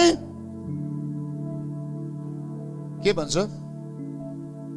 पाम सन्डेमा त्यसरी नाचेको मान्छेहरू नि कहाँ पुग्यो। 5,000 जनाले नि माछा र रोटी खाने मान्छेहरू कहाँ पुग्यो। अगमबानी यो थियो। सम्पूर्ण चेलाहरूले सबैले त्याग्छ भन्ने कुरा जकरिया 13:7 यसले लेखेको छ, ए तरवार मेरो गोठालाहरूको विरुद्धमा उठ, नजिकका मानिसहरूको विरुद्धमा जो तेरो सङ्गी हो, सर्वशक्तिमान परमप्रभु भन्नुहुन्छ। गोठालाले हिर्का र भेडा र तितर बितर हुनेछन् र मेरा हात सानाहरूको विरुद्धमा पनि उठाउनेछ। गोठालाले हिर्काउँदा के भनेको छ, भेडाहरू तितर बितर हुनेछ। यीशु ख्रीष्ट साँचो गोठालो हुनुहुन्छ, हामी उहाँको खर्काका भेडाहरू हौ। सबनी यो प्रहार भयो कति बेला भन्नुहोस् त, यो अगमबानी 13:7 जकरिया मत्तीको 26:56 पदमा आइकन पुरा भयो। यहाँ यसो लेखेको छ, अगमवक्ताहरूको धर्मशास्त्र पुरा हुन् भनिकन यी सब हुन आएको हुन्। सबै चेलाहरूले उहाँलाई छोडेर भागे। जब यीशु ख्रीष्टलाई पक्रे नि गेत्सेमनीको बगैँचामा सबै चेलाहरूले नि उहाँलाई छोडेर भाग्यो। जकरिया 13:7 पुरा हुँदैछ, किनभने गोठालालाई प्रहार हुँदैछ। अब भेडाले साथ छोड्दैछ। यीशु ख्रीष्टलाई प्रहार गर्यो, त्यहाँनिर रोमी सिपाही आएर पक्रिँदैछ। सारा चेलाहरू टाप दियो, टाप। अगमबानी पुरा हुँदैछ। हेर्नुहोस्, यीशु ख्रीष्टलाई झुटो दोष लगाइयो। म 5 कुरामा आउँदैछ अगमबानी पुरा भएको। निर्दय साक्षी आउँछन्, मैले जान्दै नजानेको कुरा तिनीहरू मलाई सोध्छन्। निर्दय साक्षी आउँछन्, यो कहाँनिर लेखेको छ? यहाँ छ भजन 35:11 लेखेको छ। निर्दय साक्षीहरू अघि आउँछन्। निर्दय साक्षी, राम्रो सुन्नुहोस्, मैले जान्दै नजानेको कुरा तिनीहरूले मलाई सोध्छन्। यीशु ख्रीष्टको विषयमा नि कसले यो अगमबानी बोल्दैछ? दाउदले अगमबानी बोल्दैछ। दाउदले अगमबानी बोलेको नि मत्तीको किताबमा पुरा हुँदैछ। कति वर्ष पछाडि भन्नुहोस् त? 1000 वर्ष पछाडि। 1000 वर्ष पछाडि। आम्मामा, यत्रो वर्ष लागेछ। 1000 वर्षको ग्याप्स। 1000 वर्ष अगाडि नि दाउदले जे अगमबानी यीशु ख्रीष्टको निम्ति बोलेको थियो, त्यही अगमबानी कहाँ पुग्यो भन्नुहोस् त? मत्ती 26 नि 59 अनि 61 59 देखि 61, 59 to verse 61 मा नि भजन 35 को 11 यीशु ख्रीष्टलाई दोष लगाउँछ भने अगमबानी पूरा भयो। जब मुख्य पुजारीहरू जम्मै महासभाले येशूलाई मृत्युदण्ड दिनलाई उहाँको विरुद्धमा झुटो गवाही खोज्न लागे। हेर्नुहोस्, उहाँको विरुद्धमा झुटो गवाही खोज्न लागे। धेरै झुटो गवाही दिनेहरू आए तर तिनीहरूले कुनै प्रमाण पाएनन्। आखिरीमा 2 जना अघि आए र भने यस मानिसले म परमेश्वरको मन्दिर भत्काएर 3 दिनमा यसलाई निर्माण गर्न सक्छु भन्यो। झुटो गवाही नि खोज्यो अरे पुजारीहरूले। झुटो गवाही अगाडि आयो अनि झुटो गवाही दियो। सुन्नुहोस् है, यो कुरा मान्छेको जीवनमा पुरा भएको कुरा होइन। यो कुरा चाहिँ नि सृष्टिकर्ता येशू ख्रीष्टको जीवनमा बोलेको एक अगमबानी पुरा हुँदैछ। अब येशू ख्रीष्ट नि लाटो हुनुभयो दोस्याउनेको अगाडि। यसै 53को 7 पद यहाँ के लेखेको छ, ऊ थिचुमिचुमा पर्यो र उसलाई कष्ट पर्यो तापनि उसले आफ्नो मुख खोलेन। मानिनलाई लागेको थुमालाई जस्तै डोर्याएर लग्यो। आफ्नो उन कत्रिनेको सामु भेडा मौन भए चाहिँ उसले पनि आफ्नो मुख खोलेन। येशू ख्रीष्टलाई दोष लगाइयो। येशू ख्रीष्टलाई त्यहाँनिर कष्ट भइरहेको छ। झुटो गवाहीहरू बोल्दैछ। कस्तो मच्चुको कुरा हेर्नुहोस् त। येशू ख्रीष्ट लाटो भयो। येशू ख्रीष्ट लाटो हुनु भयो। येशू ख्रीष्ट लाटो हुनु भयो। येशू ख्रीष्ट लाटो हुनु भयो। मत्ती 27 को नि 12 देखि 14 मा नि यो अगमबानीलाई येशू ख्रीष्टले पुरा गर्नुभयो। 53 को 7 को अगमबानी जो चाहिँ यशायाले अगमबानी गरेको छ। यशायाको किताबदेखि यतापट्टि हेर्यो भने नि 700 750 वर्षको ग्याप छ मत्तीको किताबसम्म। यो अगमबानी नि यत्रो 100 वर्ष बादमा नि अगमबानी पुरा हुँदैछ। यहाँ हेर्नुहोस्, मत्ती 27 को 12 देखि 14 मा यसले लेखेको छ, अनि मुख्य पुजारी र धर्मगुरुले उहाँमाथि दोष लगाए तर उहाँले केही जवाब दिनु भएन। तब पिलातसले उहाँलाई भने, तिम्रो विरुद्धमा तिमीलाई अनेकौं कुराहरूको गवाही दिँदैछन्, के तिमी सुन्दैनौ? तर उहाँले तिनलाई एउटै अभियोगको पनि जवाब दिनु भएन। हाकिम पनि यस कुरामा साह्रै छक्क परे। पिलातस छक्क परे। कोर्टको मान्छेहरू पिलातसले भन्दैछ, औ तिमीलाई यति बेसी दोष लगाउँदैछौ, तिमी किन बोल्दैनौ? हेर्नुहोस् त, येशू ख्रीष्टलाई यस्तै भएको। येशू ख्रीष्टले त्यस्तो दोष लगायो। यो अगमबानी पुरा हुन पर्थ्यो अनि यो अगमबानी नि पुरा भयो। उन कत्रिनेको सामु भेडा लाटो भए चाहिँ येशू ख्रीष्ट नि गभर्नरको अगाडि, पिलातसको अगाडि, पुजारीहरूको अगाडि, इजरायलीहरूको अगाडि लाटो भए। तिमी किन बोल्दैनौ? प्रभुले आफ्नो पक्षलाई राख्नु भएन। प्रभुले नि म राइट भन्नु भएन। अहिले जुन चाहिँ जाली यस पृथ्वीमा नि को राइट र को रङ त आज त जज भइसक्यो। राइट र रङ होइन, न्यायाधीश भइसकेको छ। सुन्नुहोस् है, येशू ख्रीष्टको मुक्ति कमाउँदा चाहिँ प्रभुले राइट र रङलाई नभनिकन नि लाटा भएर कमाउनु भएको हो। सो आज अलिक मुक्तिको प्याटर्नलाई राम्रो बुझ्नुपर्छ जस्तो लाग्यो मलाई। सो येशू ख्रीष्ट उन कत्रिनेको सामु भेडा लाटो भए चाहिँ येशू ख्रीष्ट पिलातसको अगाडि वा लाटो प्रभु। मत्ती 27 को 12 देखि 14 छैठो अगमबानी पुरा भयो। सातौं अगमबानी येशू ख्रीष्टलाई नि कुट्यो, चोट पारियो। यहाँ हेर्नुहोस् है, यो अगमबानी थियो। उहाँलाई कुटिनु, उहाँलाई पिटिनु, उहाँलाई चोट पारिनु, जुन चाहिँ यशाया 50 को 6 मा यो कुराको अगमबानी बोलेको थियो। यशाया अगमवक्ताले आइजाया च्याप्टर 50 verse 6 मा यसले लेखेको छ, मैले मेरो पीठ मलाई पिट्नेहरूलाई र दारी लुस्नेहरूलाई मेरो गाला फर्काइदिए। मैले मेरो पीठ मलाई पिट्नेहरूलाई, राम्रो सुन्नुहोस् है, मैले मेरो पीठ मलाई पिट्नेहरूलाई र मेरो दारी लुस्नेहरूलाई मेरो गाला फर्काइदिए। ठट्टा र थुकाइबाट मैले मेरो मुख लुकाइन।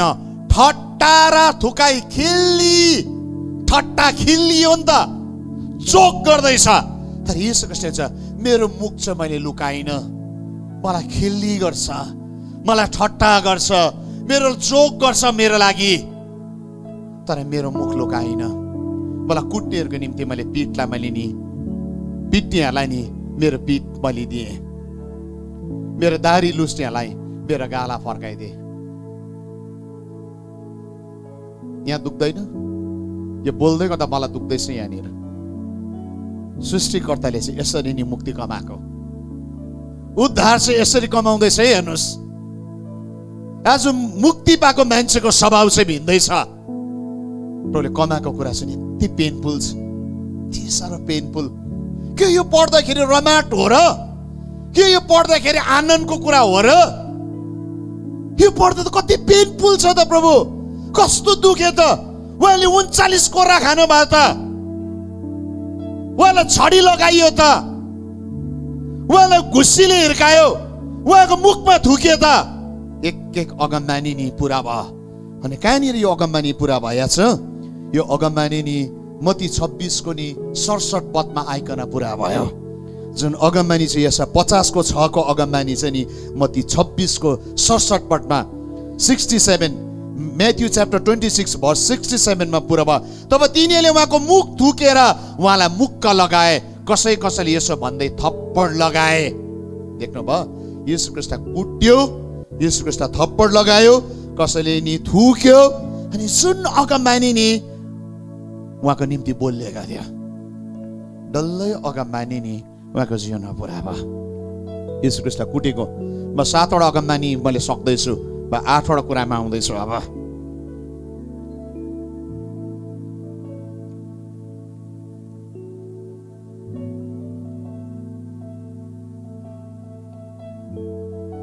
उहाँको हात र खुट्टा नि माने काँटी ठोकिने कुरा, घोचिने कुरा।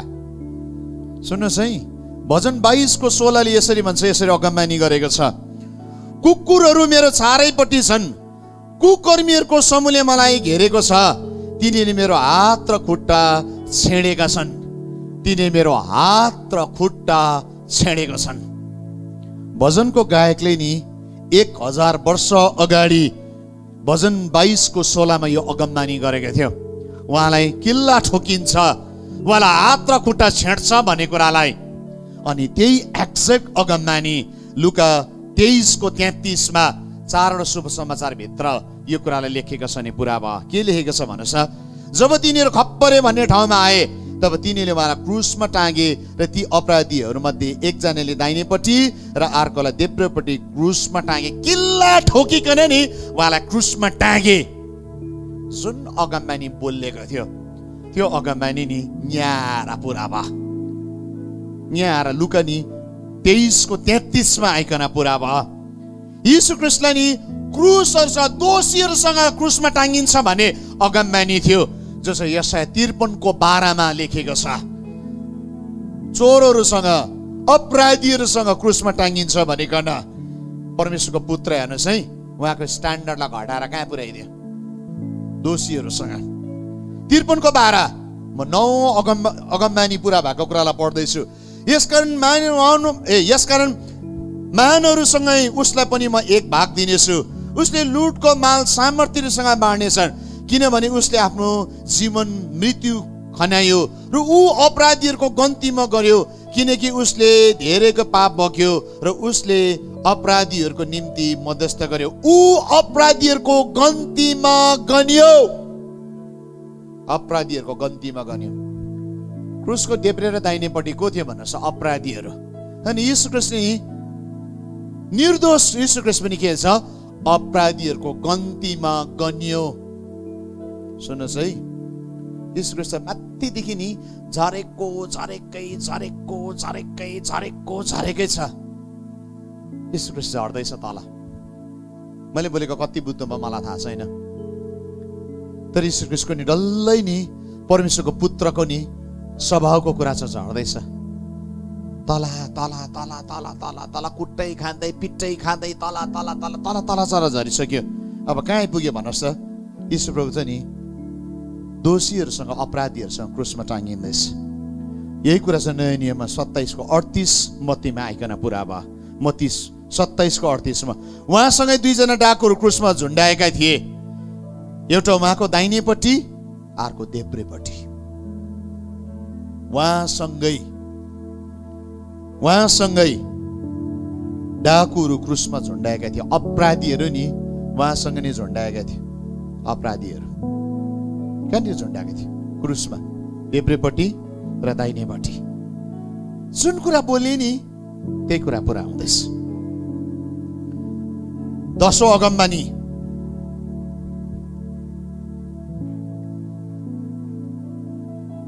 येशूको वस्त्र नि आपसमा बाँडेको छ। 10औं अगमबानी भजन 22:18 मा लेखेको थियो यो कुरा। भजनको गायकले दाउदले यो अगमबानी गरेको थियो। भजन 22:18 मा तिनीहरू मेरो वस्त्र आपसमा बाँड्छन् र मेरो पोसाक तिनीहरूको निम्ति चिट्ठा हाल्छन्। तिनीहरू मेरो वस्त्र आपसमा बाँड्छन्। हेर्नुहोस् है, भजनको गायकले यीशु ख्रीष्टको वस्त्रको कुरा गर्दैछ। अब यीशु ख्रीष्ट नि कुट्टाइदेखि नि तल तल तल तल, अब नि यीशु ख्रीष्ट कहाँ झर्दैछ नि? स्वरसँग झुन्डेकोदेखि नि यीशु ख्रीष्ट त नग्नतामा पो आउँदैछ। अब मैले बोलेको कुरा बुझ्दै हुनुहुन्छ? मैले बोलेको कुरा बुझ्दै हुनुहुन्छ? जुममा मैले बोलेको कुरा बुझ्दै हुनुहुन्छ मेरो प्रियहरू? थ्याङ्क यू, तपाईँले बुझ्दै हुनुहुन्छ। सुन्नुहोस् है, यीशु प्रभुको अवस्था नि तल झर्दैछ। भजनको गायकले जुन अगमबानी गरेको थियो नि त्यही कुरा नि पुरा हुँदैछ। अनि नि यूहन्नाको नि 19:23 अनि 24 पदमा यो अगमबानी पुरा भएको छ। कसरी? जब सिपाहीले यीशुलाई क्रुसमा टागे तब तिनीले उहाँको वस्त्र लिएर प्रत्येक सिपाहीले एक भाग हुने गरी 4 भाग गरे। उहाँले बाहिरी वस्त्र पनि लिए, तर त्यो वस्त्र चाहिँ सिउनी नभएको माथिदेखि तलसम्म बनेको सङ्लो थियो, गाउन थियो, च्यात्नु नसक्ने थियो।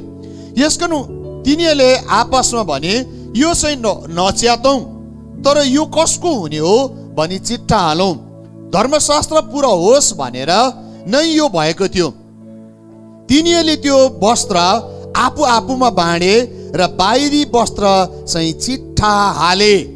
यीशु ख्रीष्टको भित्री वस्त्र चाहिँ खोलेर च्यातेर 4 टुक्रा बनाएर बाँडे उनीहरूले। तर यीशु ख्रीष्टको यो बाहिरी आउटर गार्मेन्ट चाहिँ के गर्दैछ भनेदेखिलाई नि सङ्लो थियो, त्यो चाहिँ सिङ्गो थियो। त्यसलाई च्यातेर नबिगारौँ, त यसलाई चिट्ठा हालौँ, कसको नाममा पर्दो रहेछ? यीशु ख्रीष्टको बलिदान चाहिँ यहाँनिर हेर्नुहोस् मेरो प्रियहरू। प्रभु त माथिदेखि नि आश्चर्य कर्म गर्नेदेखि नि झर्दै झर्दै झर्दै झर्दै झर्दै झर्दै झर्दै तल आइपुग्यो। अब कहाँ आइपुग्यो? क्रुसमा भन्नुहोस् त। क्रुसमा त नाङ्गो पो हुँदैछ। क्रुसमा त यीशु ख्रीष्ट नाङ्गो झुन्डिएको। जब यो कुरालाई पढ्छु नि, संसारले हामीलाई जति नै नाङ्गो पार्छु भने पनि यतिको नाङ्गो चाहिँ पार्नु सक्दैन।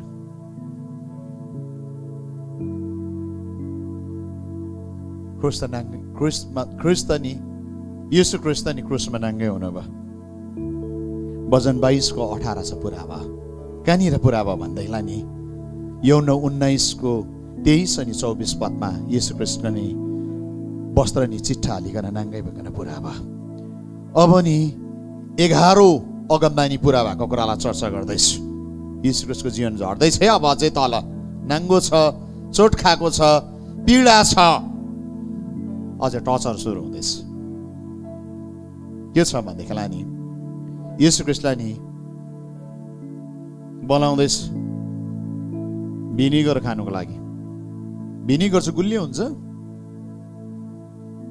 अमिलो हुन्छ, चुक जस्तो अमिलो। घाउ भएको मान्छेलाई अमिलो कस्तो हुन्छ? पोल्छ। यहाँ नै भजन नि 69:21 मा यसो लेखेको थियो भजनको गायकले, तिनीले मेरो खाना पित्त हाले र मेरो तिर्खामा तिनीले मलाई सिर्का दिए। तिनीले मेरो खानामा नि पित्त हाले र मेरो तिर्खामा तिनीले मलाई सिर्का दिए, भिनिगर दियो। भजनको नि गायकले नि यो कुराको अगमबानी गरेको थियो भजन 69:21 मा। अनि कहाँनिर पुरा भएछ? मत्तीको 27:34 मा। मत्तीको नि 27 नि 34 मा नि यो कुरा पुरा भयो। यहाँनिर यसो लेखेको छ, म 27:34 पढ्दैछु। तब तिनीले उहाँलाई पित्त मिसाएको दाखमत पिउन दिए। हेर्नुहोस् त, पित्त मिसाएको दाखमत पिउन दिए, तर उहाँले चाखेर त्यो पिउन चाहनु भएन। तिर्खा लागेको छ, दुखेको छ, पानीको तृष्णा छ, तर पनि हेर्नुहोस् त प्रहलाद टर्चरै गर्दैछ त्यहाँनिर। हरेक कुरा नि पेनफुल थियो मेरो प्रियहरू। यो त्यति मजाको कुरा थिएन, तर त्यो पेनफुल डल्लै कुरालाई नि प्रभुले पुरा गर्नुभयो।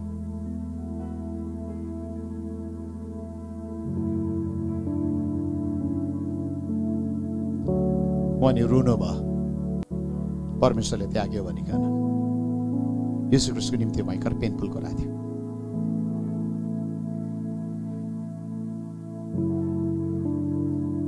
भजन 21:1 भजन 22:1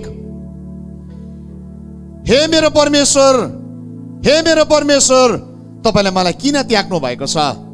मलाई बचाउनबाट तपाई किन यति टाढो हुनुहुन्छ? अनि मेरो करुणा क्रन्दन शब्दहरू यति टाढा।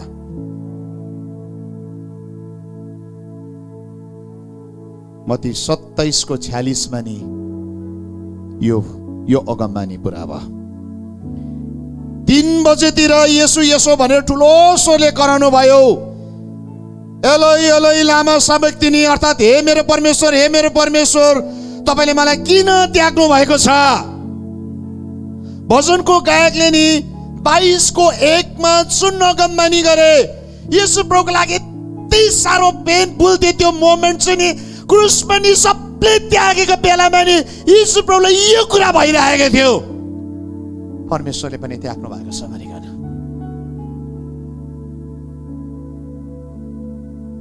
बेता त्यो पेनफुल सिचुएसन, त्यो पेनफुल मोमेन्ट्स भन्छ, त्यो क्षण त्यही साह्रो सर्को नि दुख्ने खालको थियो।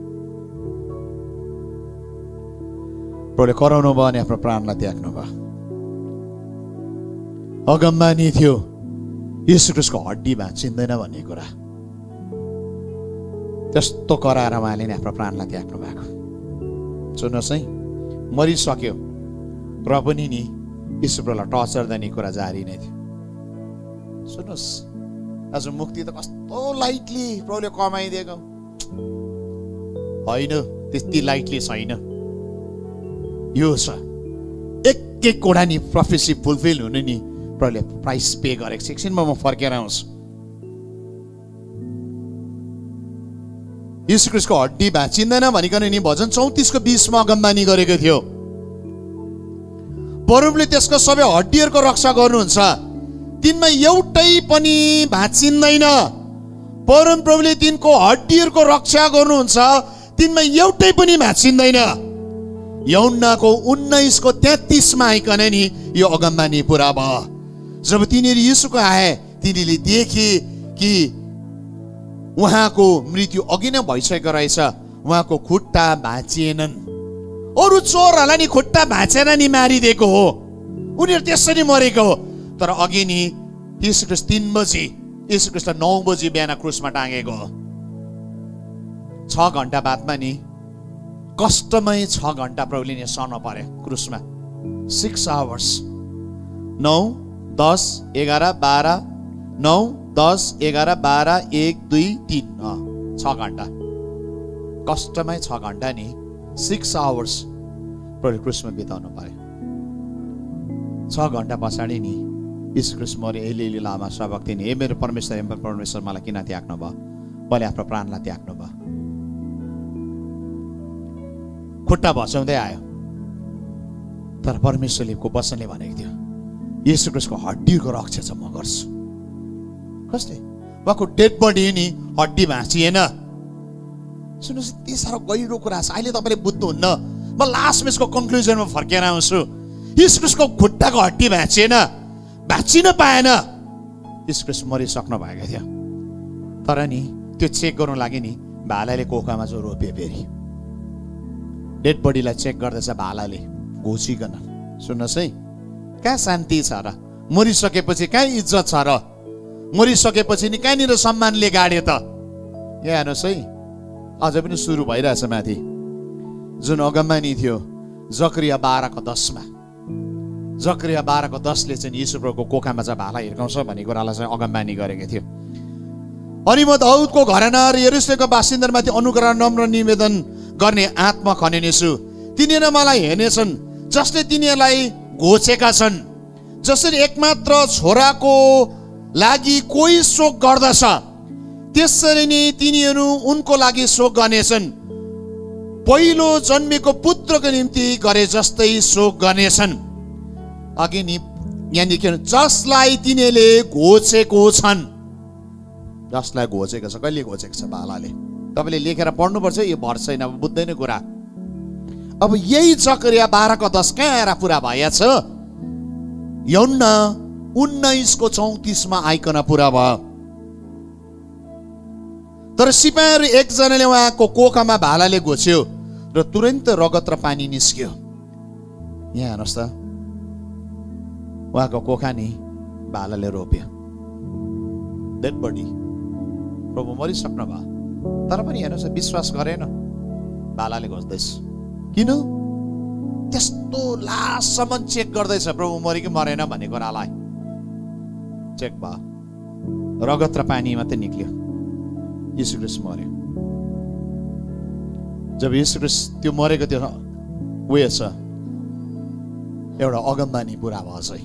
म अगमबानी पुरा भएको अब 15 पोइन्ट्समा आउँदैछु, 15औं बुदामा आउँदैछु। यहाँनिर के छ भनेदेखिलाई नि, सम्पूर्ण देशमा अन्धकार छाउँछ भनेर लेखेको छ। कहाँनिर भन्दैन, आमोस 8:9 अगमबानी गरेको थियो। दिनमा नै अँध्यारो हुन्छ, 3 बजी नै अँध्यारो हुन्छ भन्ने कुरालाई। यहाँ हेर्नुहोस् है, आमोस 8:9 यसो लेखेको छ। प्रभु परमेश्वर भन्नुहुन्छ, त्यस दिन म सूर्यलाई मध्य दिनमा अस्ताइदिनेछु र उज्यालो हुँदै पृथ्वीलाई अँध्यारो पारिदिनेछु। राम्रो सुन्नुहोस्, यीशु ख्रीष्टको विषयमा परमेश्वरले यहाँनिर शक्तिशाली कुरा भन्छ। आमोस अगमवक्ताले, प्रोफेट आमोसले अगमबानी गरेको हो।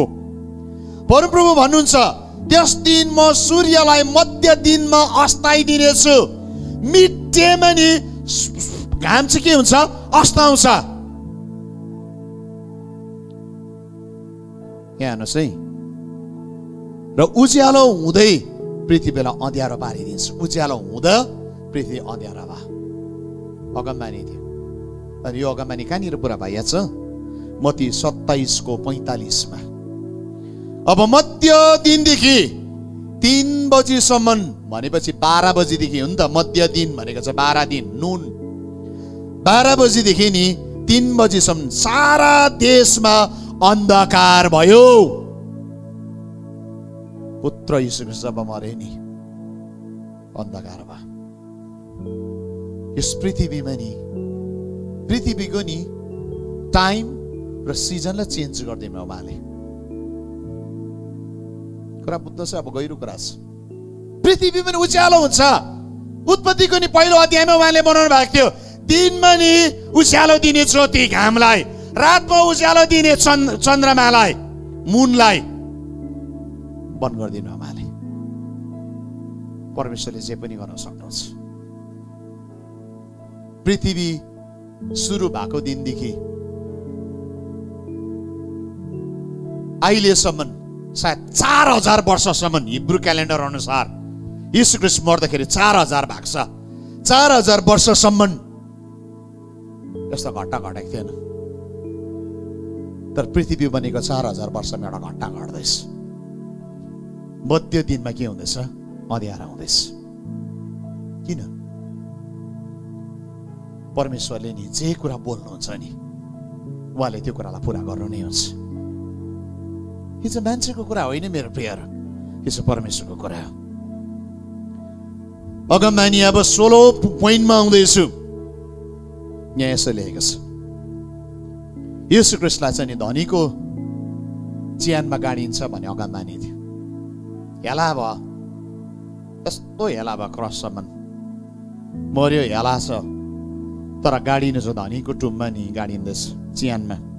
यहाँ यसो लेखेको छ, यशया 53:9 लेखेको थियो अगमबानी। यशया 53:9 यसो लेखेको छ, उसको च्यान दुष्टहरूसित बनाइयो, मृत्युमा धनी उसको साथमा थिए, यद्यपि उसले केही उपद्रव गरेको थिएन, न त उसको मुखमा केही छल्नै थियो। यीशु ख्रीष्टको स्वभावलाई हेर्नुहुन्छ, न मुखमा छल थियो न के पनि थिएन। उसको चिहान दुष्टहरूसित बनायो, मृत्युमा धनी उसको साथमा थिए, मृत्युमा धनी उसको साथमा थिए। यो प्रोफेसी यसाया 53:9 को प्रोफेसी मत्ती 27:57 यो अगमबानी पुरा भयो। साँझ पछि परेपछि 57 देखि म 60 सम्म पढ्दैछु। साँझ परेपछि अरिमथियाको युसुफ नाउँ भएको एकजना धनी मानिस आए। तिनी स्वयं यीशुको चेला थिए। तिनले पिलातस कहाँ गएर यीशुको मृत्यु शरीर मागे र पिलातसले सो तिनलाई दिने हुकुम गरे। युसुफले त्यो शरीर लिएर सफा मलमलको कपडामा बेरे र तिनले चट्टानमा खोपेर बनाएको आफ्नै नयाँ चिहानमा त्यो राखे र चिहानको मुखमा त्यो ठुलो ढुङ्गा गुडाइदिए र तिनी गए। युसुफ भन्ने मान्छेले, अरिमथियाको युसुफ भन्ने मान्छेले नि आफ्नो निम्ति गार्डन टुम आज पनि इजरायलमा छ, आफ्नो निम्ति बनाएको थियो, आफ्नो फ्यामिलीको लागि। त्यो धनी मान्छेले त्यो यीशु ख्रीष्टको लागि भयो। यहाँ हेर्नुहोस्, 16 बुँदा नि मैले तपाईँको अगाडि सेयर गरेँ। किन यो 16 अगमबानी चाहिँ नि यति साह्रो शक्तिशाली अगमबानी थियो, जुन अगमबानी चाहिँ यीशु ख्रीष्टको जीवनमा पुरा हुँदा चाहिँ नि उहाँलाई कष्ट भयो, उहाँले नि शास्त्र भोग्नु भयो, उहाँको जीवनमा कुटाइ पिटाइ नग्नता सबै कुरा उहाँले नि क्रुसमा को मृत्यु चाहिँ नि सजिलो थिएन। क्रुसको मृत्यु चाहिँ ख्रीष्टको लागि सजिलो थिएन।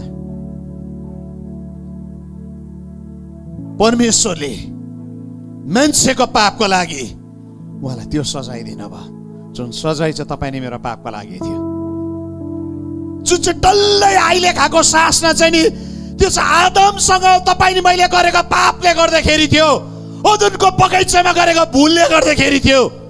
एउटा मान्छेको अधर्मले आज्ञा उल्लङ्घनले गर्दाखेरि त्यो पाप मान्छे जातिमा सरेर आएको थियो।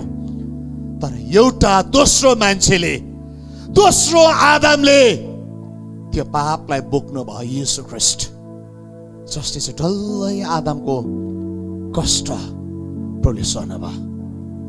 मेरो प्रियहरू, तपाईँको लागि यीशु को हो?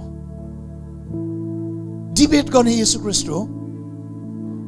तपाईँ यीशु ख्रीष्ट ट्रु एन्ड फल्स भन्ने यीशु ख्रीष्ट हो? को तपाईँको यीशु ख्रीष्ट? के तपाईँको यीशु ख्रीष्ट दुःख परेको बेलामा नि तपाईँलाई सहायता गर्ने सानो तिनो चिनी जस्तो हो? को हो तपाईँको यीशु ख्रीष्ट? तपाईँको यीशु ख्रीष्ट को भनेको तपाईँ चिन्नुहुन्छ?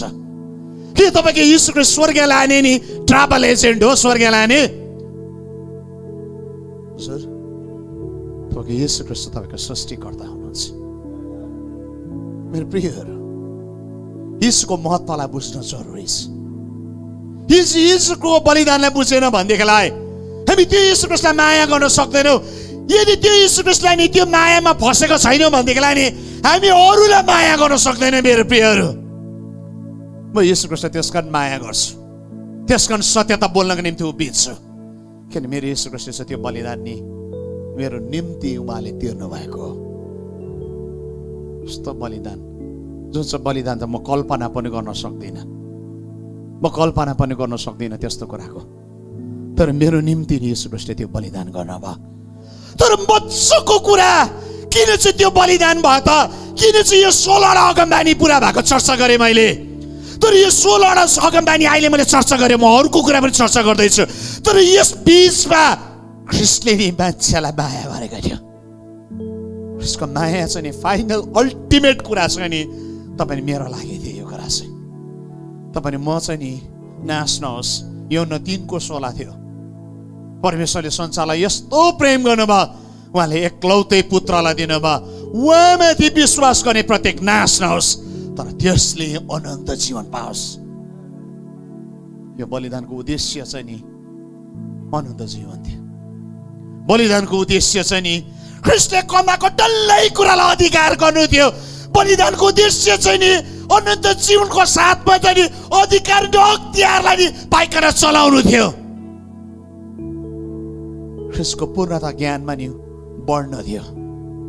सुन्नुहोस् है, त्यसकारण प्रभुले त्यस्तो प्रकारको बलिदान गर्नुभयो। प्रभु मरेको हुनु भएन मेरो प्रियहरू। So many times यहाँसम्म प्रिच गरेँ, प्रभु मरेछ जस्तो लाग्छ होला। प्रभु मरेको हुनु भएन। म एक दिन एउटा बिमारीकोमा गएँ, यो कथा भनिकन म अगाडि बढ्छु। क्यान्सर थियो त्यो मान्छेलाई। क्यान्सर चाहिँ नि उसको त्यो टोइलेट जाने त्यो नलीमा रहेछ। म डक्टर त होइन, एक्ज्याक्ट त भन्नु सक्दिनँ। अनि उहाँको त्यो टोइलेटमा चाहिँ ब्लड जान्थेछ, त्यो भित्र क्यान्सर भएकोले गर्दाखेरि। के भन्छ त्यो ब्लड जाने बिमारलाई? पाइल्स बिग्रेर क्यान्सर भएको रहेछ। सुन्नुहोस् है, त्यो मान्छे गनाउँथ्यो, ती साह्रो गनाउँदो रहेछ, कुहिसकेको रहेछ डल्लै। एक दिन मलाई प्रार्थना गर्न बोलाए। किन यो घटना भन्दैछु नि, आज थुप्रो मान्छेको नै आँखा खोलिनुपर्छ। म गएँ, बुढो मान्छे, एक जमानामा सेवक थिए अरे उहाँ, छोडेको डल्लै, येशू कृष्ण त्यागेको रहेछ। गएँ, पवित्र आत्मालाई मैले सोधेँ, प्रभु यो मान्छेको जीवनमा यति पाइल्स बिग्रेर क्यान्सर किन भयो? पवित्र आत्माले मलाई के भन्यो भन्नुहोस् त। म यहाँ येशू प्रभुको उपस्थितिमा छु है, नढाँटिकन भन्दैछु। प्रभुले मलाई भन्यो, यसले भनेको छ मलाई सिल्वानस, सबको निम्ति येशू कृष्ण बौरे उठ्यो, मेरो निम्ति चाहिँ बौरे उठेन भनेर भनेको छ यो मान्छेले। अनि त्यो दिन त्यो मान्छेको अगाडि उभिकन मैले भन्थेँ, दाजु प्रभुले एक मौका दिनुहुन्छ तपाईँलाई, यदि आज प्रस्ताव गर्नु भने तपाईँको शरीर बाँच्दैन, अब कुहिसकेछ, तर तपाईँको आत्मा बाँच्नु हो भनेदेखिलाई येशू कृष्ण मुर्दाबाट बौरे उठ्नु भएको हो। येशू कृष्ण मुर्दाबाट बौरे उठ्नु भएको, तपाईँको येशू कृष्ण जिउँदो छ। मैले त्यो मान्छेको अगाडि उभिकन फिङ्गर पोइन्ट आउट गरेर भन्दै ओछ्यानमा, मैले भने तपाईँको समय बेसी छैन, के तपाईँ आज बेलुकी रिपेन्ट गर्नलाई तयारी छ? स्वर्ग जानु भने आज फर्किनुपर्छ तपाईँ, नभए यो बिमारले तपाईँको शरीर त मर्छै मर्छ, तर यो बिमारले तपाईँको आत्मा पनि मार्दैछ, तपाईँको बोलीले। त्यो मान्छेले भने, सिल्वानस भाइ प्रार्थना गरिदिनुहोस्। अनि उसले प्रचार गर्न थाले। प्रार्थना गर्नुभन्दा अगाडि आज म यही प्रचार यहाँनिर भन्न चाहन्छु, येशू ख्रीष्ट मरेका हुनु भएन। येशू ख्रीष्टको लक्ष्य चाहिँ मर्नु होइन, तर येशू ख्रीष्टलाई मृत्युलाई जित्नु भएको लक्ष्य थियो। मृत्युलाई जित्नु भयो उहाँले। मत्तीको 28 अध्यायमा येशू ख्रीष्ट तेस्रो दिनमा मुर्दाबाट बौरे उठ्नु भयो। अनि बाइबलले यो कुरा भन्छ, भुइँचालो गए, स्वर्गदूत आए, ढुङ्गा गुडाए, मरे त्यस बिहानी त्यहाँनिर पुगेको थियो जिसमिसी उज्यालोमा। रेजरेक्सन सन्डेको कुरा गर्दैछ। त्यहाँदेखि त्यति बेला दूतले भन्छ, औ जीवितलाई तिमीले मुर्दाहरूको साथमा कहाँ खोज्दैछौ? के तिमीलाई थाहा छैन? उहाँ चाहिँ तिमीलाई भनेको थिएन, तिमीहरूको अगाडि गालिलमा उहाँ पुगिसक्नु भयो। स्वर्गदूतले नि त्यो बिहान आउनेहरूलाई त्यसो भने लेडीहरूलाई। तर येशू ख्रीष्ट बौरे उठ्दा के भइहाल्छ? एउटा कुरा बिर्सिरहेको छ जसले आज म त्यो कुरालाई चर्चा गर्दैछु। त्यो टुममा जब येशू ख्रीष्ट 3 दिन 3 रात त्यो भित्र थियो। कतिजनाले अब यो भन्ने बित्तिकै एउटा मनमा भइहाल्छ, शुक्रबार शनिबार आइतबार अन्त 3 दिन भएन त। अब यहाँनिर नि यो काउन्ट चाहिँ कसरी भएको भने चाहिँ नि, त्यसकारण त फाइनली ब्याक फर्केर जानु चाहिँ हिब्रूहरूकोमै पर्छ। फेरि हिब्रूको चाहिँ नि डे चाहिँ कति बेला सुरु हुन्छ नि? इभिनिङदेखि बेलुका 6 बजीदेखिको। त्यसै गर्दा 9 बजीलाई नि 1 दिन गऱ्यौँ, त्यहाँदेखि 6 बज्दाखेरि 2 भयो, त्यसका 3 काउन्ट भएको। नभए चाहिँ यीशुको 3 दिनको अगमबानी पुरा हुन्थेन। सुन्नुहोस् है, यो काउन्ट चाहिँ हिब्रू दिनसँग गन्दाखेरि मात्रै मिल्छ। गोर्गेरियन क्यालेन्डरले त फेल खान्छ, यीशु प्रभु झुटो हुन्छ नि फेरि।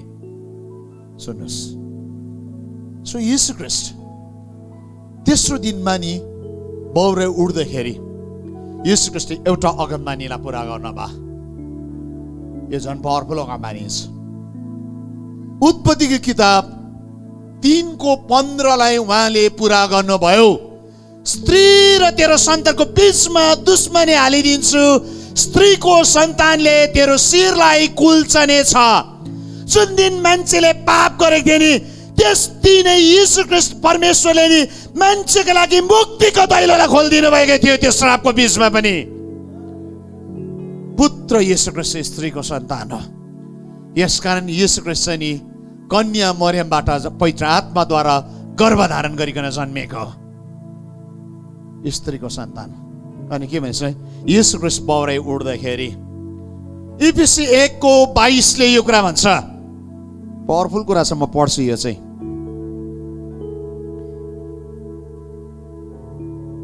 के भनेको छ भनेदेखिलाई नि इफिसी 1:22 पढ्छु ल म।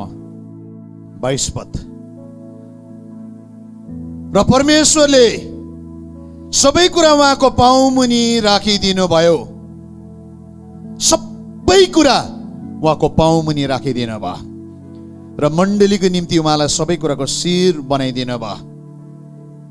21 पढ्यो भने अझै कुरा पढ्छौँ। जो उहाँलाई इफिसी 1:20 जो उहाँलाई ख्रीष्टमा पुरा गर्नुभयो, जब उहाँले ख्रीष्टलाई मरेकाबाट जीवित पार्नुभयो अनि स्वर्गीय स्थानमा आफ्नै दाहिने बाहुलीपट्टि बसाल्नु भयो। सबै शासन अधिकार शक्ति राज्यमाथि र उहाँका युगका मात्र होइन तर आउने युगमा पनि जति नआउँछन् ती सबैमाथि उहाँलाई राख्नुभयो र परमेश्वरले सबै कुरा उहाँको पाउमुनि राखिदिनु भयो। परमेश्वरले सबै कुरा उहाँको पाउमुनि राखिदिनु भयो।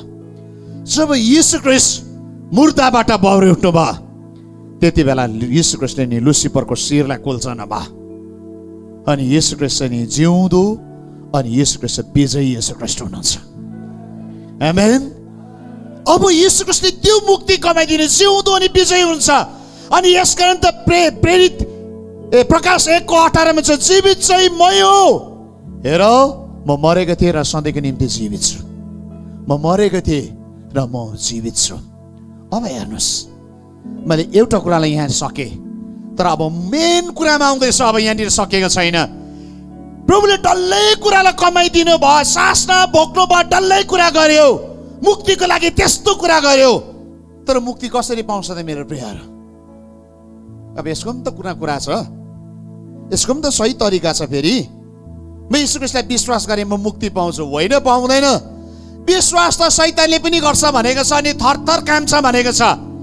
हरेक विश्वास गर्ने स्वर्गमा जाँदैन मेरो प्रियहरू। यो मैले भनेको होइन, परमेश्वरको वचनले भन्छ। शैतानले पनि विश्वास गर्छ यीशु ख्रीष्टलाई अनि थरथर काम्छ। के द्याट मिन्स त्यो शैतान स्वर्गमा जान्छ? हाम्रो अन्य मित्रहरूले पनि यीशु ख्रीष्टलाई विश्वास गर्छ। उनीहरू देवता भनिकन चर्चको अगाडि जाँदा ढोक्छ, मूर्तिलाई देख्दाखेरि ढोक्छ। के उनीहरू स्वर्ग जान्छ नि त? त्यसो भए विश्वास गरे त अन्त जाँदैन। अब अलिक टाइट बनाउँदैछ है। यो डक्ट्रिन होइन, यो चाहिँ परमेश्वरको वचन हो। यो चाहिँ कुनै मान्छेले बोलेको होइन। सुन्नुहोस् है, यो चाहिँ यीशु ख्रीष्टको वचन उहाँ आफैले बोल्नु भएको कुरालाई अब म भन्दैछु। कसै चर्चको डक्ट्रिन होइन, यो जोसे हिमालयसको डक्ट्रिन होइन। अब यीशु ख्रीष्टले मुक्ति पाउन लागि के भने त उद्धार अनि मुक्ति कसरी पाउँछ त? हिजो सलोन भाइले यो मिठो टपिकमा आएर छोडेर जानुभएको छ। कसरी पाउँछ त? कसरी पाउँछ मुक्ति? अनि हामी त क्रिस्चियन हो, डल्लै स्वर्ग जाने भइरहेछौँ त। अन्त म जज गर्दिनँ, तर स्वर्ग जाने पनि तरिका छ, वचनले भन्छ। यदि त्यो बाटोमा हिँडेन भने स्वर्ग जाँदैन। विश्वासी भएर विश्वास गरेर मात्रै मान्छे स्वर्गमा जाँदैन। अघि विश्वास भूतले पनि गर्छ भने मैले भन्दै। अब स्वर्ग कसरी जान्छ त? बाइबलले भन्छ। बाइबलले यसरी भन्छ, मैले भनेको होइन है। बाइबलले यसरी भन्छ। बाइबलले भन्छ। बाइबलले के भन्छ त? पल्टाउनुहोस् है। रोमी 10 अध्यायको अनि 9 अनि 10 पदले यसरी भन्छ, किनकि यदि तिमीले यीशु ख्रीष्ट प्रभु हो भने मुखले स्वीकार गर्यौ। यहाँ हेर्नुहोस् है, किनकि यदि तिमीले यीशुलाई प्रभु हो भने आफ्नो मुखले स्वीकार गर्यौ र परमेश्वरले उहाँलाई मरेकोबाट जीवित पार्नु भयो भने आफ्नो हृदयमा विश्वास गर्यो भने तिम्रो उद्धार हुनेछ। कम्प्लिट छैन, फेरि 10 को 10 पढ्नुपर्छ।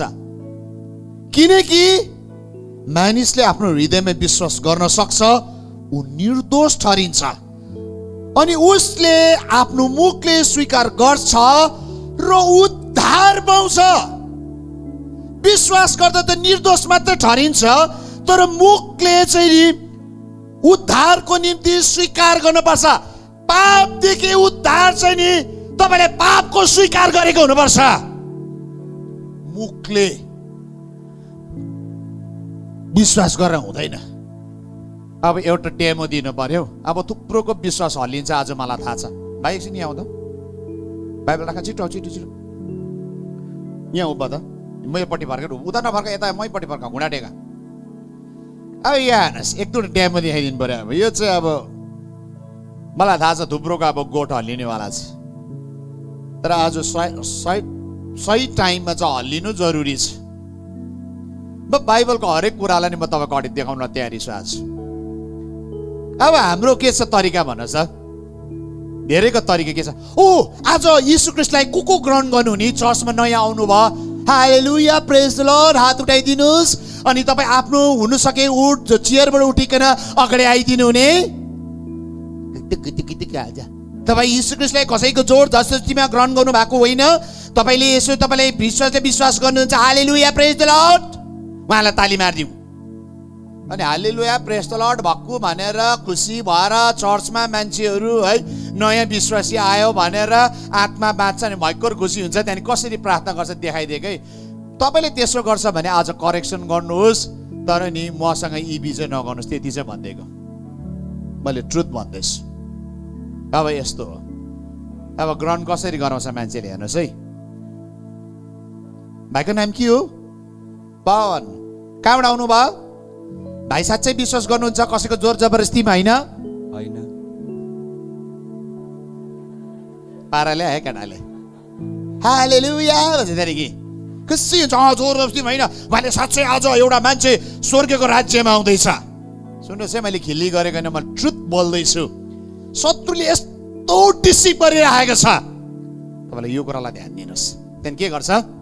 अब त्यहाँनिर एल्डर छ कि त्यहाँ पास्टर छ कि त्यहाँ प्रचारक छ कि त्यहाँ को छ कि है त्यो अफिसलाई होल्ड गर्ने यहाँ जुनै एउटा मान्छेले उसलाई प्रभुमा लिएर आएको हुन्छ। अब उसले कसरी प्रार्थना गर्छ हेर्नुहोस् है त। दयाल प्रभु आज तपाईँको छोरा तपाईँको अगाडि आएको छ, तपाईँको रगतले धोइदिनुहोस्, यो मान्छेलाई पवित्र तुल्याइदिनुहोस् अनि यो मान्छे चाहिँ स्वर्गको राज्यको हकदार भएको छ। आमेन। अहिले भाइको लागि ताली मारिदिनुहोस्, उहाँले मुक्ति पाउनु भयो। हालेलुया हालेलुया। गयो यो मान्छेले मुक्ति पाएन, बाइबल अनुसार भएन त। बाइबल अनुसार त यो मान्छेले प्रार्थना गर्नु पर्थ्यो, बाइबल अनुसार त यो मान्छेले मानिलिनु पर्थ्यो, बाइबल अनुसार त यो मान्छेले प्रस्ताव गर्नु पर्थ्यो। सुन्नुहोस् है, मैले खाएर यो मान्छे अगाउँदैन। अब कुरा बुझ्नुहोस्, मैले प्रार्थना गरेर टाउकोमा हात राखेर यो मान्छे स्वर्ग जाँदैन। यो मान्छे आफैले नि पश्चातापी बनिनु पर्थ्यो। आमेन आमेन। अब कुरा चाहिँ नि मैले होइन, मैले यसरी प्रार्थना गरेर उता नि स्वर्गको टिकट दिने त मैले त यस भाइ हालेलुया लु पास आयो, स्वर्गका पास पाए, तिमीले पाउँदैन। यहाँ भयो गलत भएन। अब तपाईँले भन्छ मलाई थाहा छ फेरि सिलमानेसले ओभर दिने ओभर डक्टरले यसो मुक्ति त कस्तो कम्प्लिकेटेड बनाइदिने हो। अन्त त्यो दुईटा चोरमा एकजना त सट्टै दा चाहिँ तिमी मसँग बैकुण्ठम हुन्छ, कस्तो सजिलो थियो त। अन्त त्यो चाहिँ अब सुन्नुहोस् न, त्यो त त्यो मान्छेले के भने त याद छ, चोरले त राइट भने त, ग्रहण त उसले पो राइट गरेको छ त। अर्को साथीले के भन्यो, तिमी ख्रिस्ट हो भने हामीलाई पनि बचाऊ, तिमी आफै पनि बचाऊ। त्यति बेला अर्को चोरले के भन्यो, ओ साथी तिमी र म त सही दण्ड उचित दण्ड पाइरहेका छौँ, हामी त चोरै हो नि त, चोरेर दण्डै पाएको ठिकै हो यो, तर उसले त केही नगरिकन निर्दोष छ, उसले त तर दण्ड पाइरहेको छ निर्दोषले। त्यहाँदेखि यसो फर्केर त्यो मान्छेले के भने, यीशु ख्रीष्टलाई हेरेर भन्छ, प्रभु तपाईँ आफ्नो राज्यमा आउँदाखेरि मलाई पनि सम्झिनुहोस् है। यीशु ख्रीष्टले भने आज राति नै तिमी मसँग स्वर्ग लोक पाउँछौ। एकै तालमा टिकट पाए। किन याद छ? उसले आफ्नो पापलाई मानिलियो। अब कुरा याद भयो? उसले राइट गरे त पाप, मानिल्यो, उसको ग्रहण गराइ सही दियो। मैले टाउकोमा प्रार्थना गर्दा स्वर्ग लान सक्दिनँ। याद राख्नुहोस् भाइजाउ, आज यदि तपाईँ त्यस्तो गर्दै हुनुहुन्छ भने तपाईँले पाउनुहुन्न। किन? अब हामी सबै स्वर्ग जाने भइरहेको छ। अब यहाँ स्वर्ग कसरी पुग्छ भन्ने कुराले अलिक अप्ठ्यारो पार्न थाल्यो। अब यहाँ के छ भनेदेखिलाई नि, पहिलो योहन्ना 1:9 यसरी भन्छ। पहिलो योहन्ना 1:9, यदि हामीले आफ्नो पाप स्वीकार गर्यौं भने उहाँले हाम्रो पाप छोड्नु। यदि हामीले हाम्रो पाप स्वीकार गर्यौं भने, स्वीकार कसले गर्छ? अर्काले कि आफूले?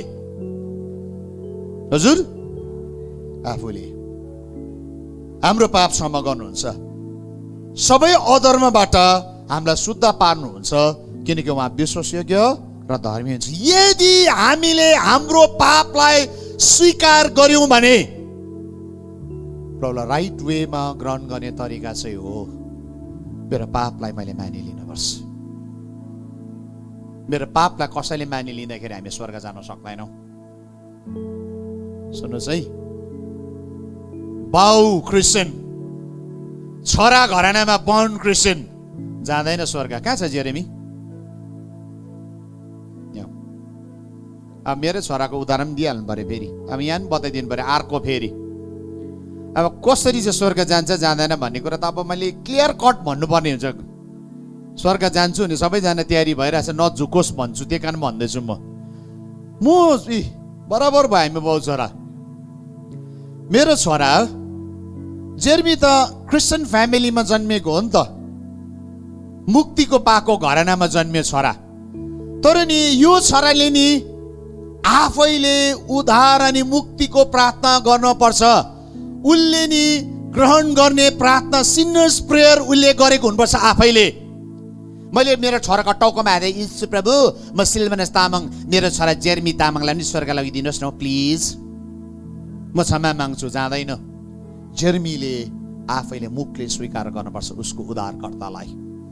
जब उसले विश्वासद्वारा क्षमा माग्छ, पापको स्वीकार गर्छ, जेर्मी के हुन्छ? स्वर्ग जान्छ। मेरो प्रियहरू, मेरो धर्मले, मुनुन मेरो धर्मले म सेवक भएर जेर्मी नि स्वर्ग जाँदैन। मेरो प्रियहरू, बर्न क्रिस्चियन जाँदैन। अब थुप्रो तपाईँको नि गोठहरूले मलाई थाहा छ, आऊ कसरी भनेको? जाँदैन, सरी जाँदैन तपाईँ बर्न क्रिस्चियन।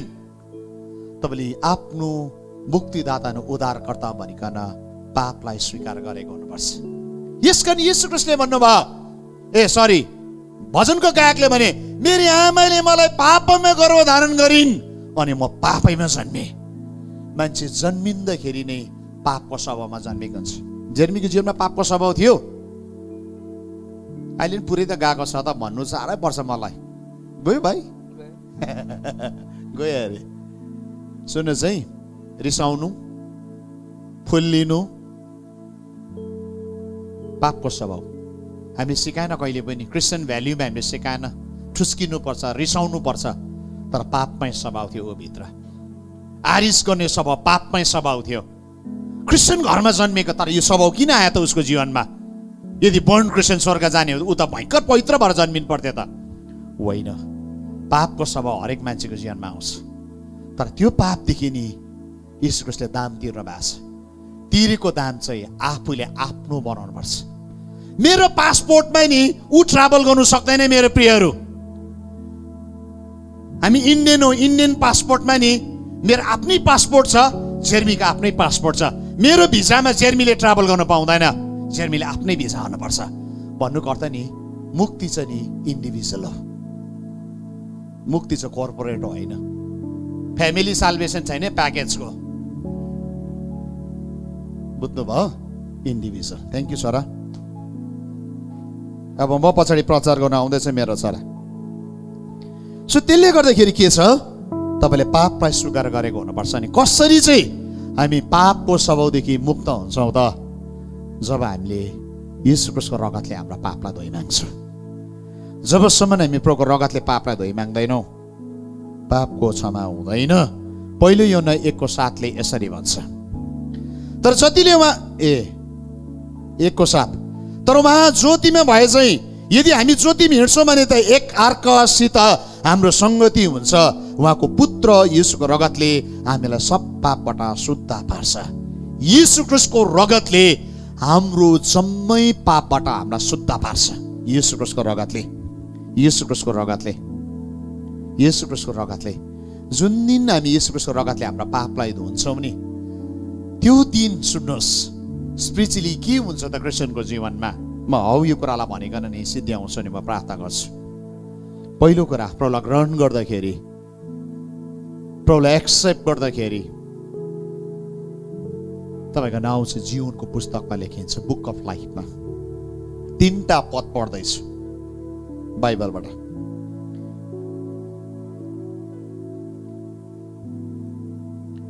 प्रकाश 20:15, जसको नाउँ जीवनको पुस्तकमा लेखेको भेटाएनन् ती अग्नि कुण्डमा फाले।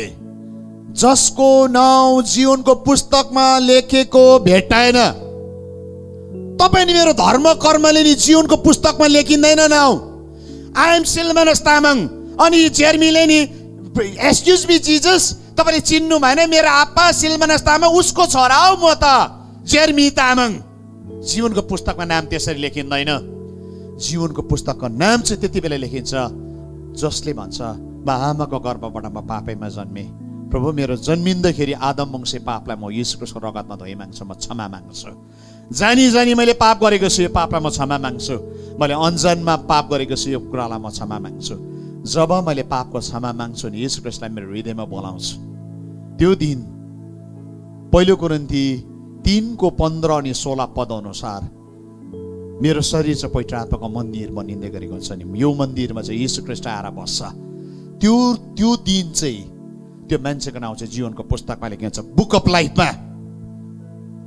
अब तपाईँलाई भन्छु 21:27 यसरी भन्छ प्रकाशित वाक्य, तर थुमाको पुस्तकमा नाउँ थुमाको जीवनको पुस्तकमा नाउँ नलेखेका र बाहेक कुनै अशुद्ध कुरा, घृणित काम गर्ने र झुटा बोल्ने कुनै किसिमले पनि त्यसभित्र पस्ने छैन।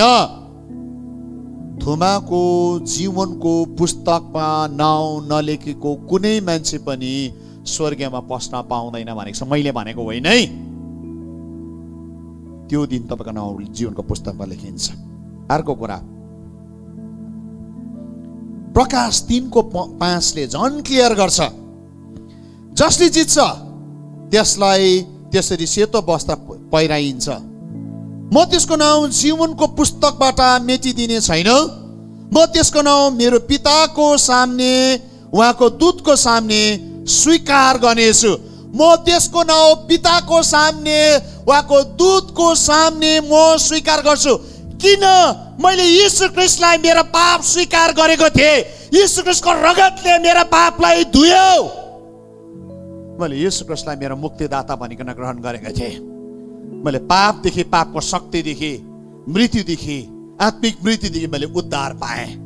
मैले मुक्तिलाई थामिराख्नुपर्छ मेरो प्रियहरू। मुक्ति त जुन दिन पूर्ण कति बेला हुन्छ ख्रीष्टलाई भेट्दाखेरि, तर उद्धार पाउनु पर्यो। पापको शक्तिदेखि, मृत्युको शक्तिदेखि हामी उद्धार पाउनु पर्यो। सब कति बेला उद्धार पाउँछ त? आज ख्रीष्टलाई ग्रहण गर्दाखेरि। ख्रीष्टलाई ग्रहण कसरी गरिन्छ त? जब मुख खोलेर ग्रहण गर्छ। यूहन्ना 1:12 यसरी भन्छ, यो पद लेखिराख्नुहोस्, जतिले उहाँलाई ग्रहण गरे, उहाँको नाउँमाथि विश्वास गरे, उहाँले तिनीहरूलाई परमेश्वरको सन्तान हुने अधिकार दिनुभयो। जतिले उहाँलाई ग्रहण गरे, सुन्नुहोस् है, उहाँले तिनीहरूलाई परमेश्वरको सन्तान हुने हक दिनुभयो। अब 3वटा स्टेप छ ग्रहणको। मैले कम्प्लिकेटेड बनाएको होइन ग्रहण। 3वटा कुरा छ। तपाईँ डिसिप नहुनुहोस् भन्छु। पहिलो के हो भन्नुहोस् त? विश्वास। अनि रोमी 10:17 भन्छ विश्वास चाहिँ कसरी उत्पन्न हुन्छ भने चाहिँ परमेश्वरको वचन सुनाइबाट। परमेश्वरको वचन सुनाइबाट चाहिँ विश्वास उत्पन्न हुन्छ। विश्वास यहाँ हेर्नुहोस्, तीनवटा स्टेपलाई हेर्दैछ। विश्वास, फर्स्टमा फेथ भयो, ओके यी जिजसले मलाई मुक्ति दिनेछ, ओके म स्वर्ग जानुपर्छ, ओके मेरो यस्तो ओके भयो। विश्वास मात्रै हो, यतिले स्वर्ग जाँदैन तपाईँले विश्वास गर्दाखेरि। विश्वासदेखि निर्णयमा हुनुपर्छ, डिसिसन। अब यो कस्तो हो भन्ला नि, पानीको बोतल छ डियर, यहाँ छ पानीको बोतल, त्यही छ मेरै ल्याउन, मेरै यहाँ भाइलाई खानु देऊ न एकछिन, छिटो छिटो छिटो। यहाँ हेर्नुहोस् है, अब विश्वास र नि ग्रहणको नि उदाहरण दिँदैछु म। विश्वास भनिदियो पानी हो, विश्वास पानी। पानी चाहिँ मैले के गरेँ, विश्वास हो यसले तिर्खा मेटिन्छ, अरे विश्वास गरेँ त अन्त मैले। अन्त 1 लिटर टाल्दिएँ त भुँडीमा, अन्त तिर्खा त मेटेन त अन्त मैले विश्वास गरेँ त। अन्त विश्वास गरेपछि मैले निर्णय गर्नु पर्यो नि त, ढकनी खोल्ने। अब यो पानीलाई चाहिँ म विश्वास गरेको पक्का पिउँछु, निर्णय। अब मैले ग्रहण गरेँ, निर्णय गरेर पिएँ। अब मलाई थाहा छ नि यो भुँडीभित्र सल्ल पस्नु त पस्यो, तर कस्तो मजा आयो, अझै पिउँछु।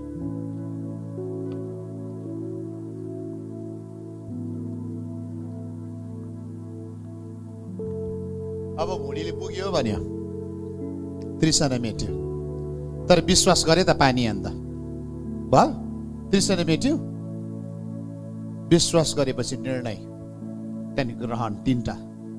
विश्वास पहिलो स्टेप हो, डिसिसन गर्नुपर्छ ग्रहण गर्नुको लागि। कतिजनाले डिसिसन चाहिँ गर्दैन, फेरि मुक्ति पाउँछ प्रभुमा, म विश्वास गर्छु, आई बिलिभ इन जिजस, भएन।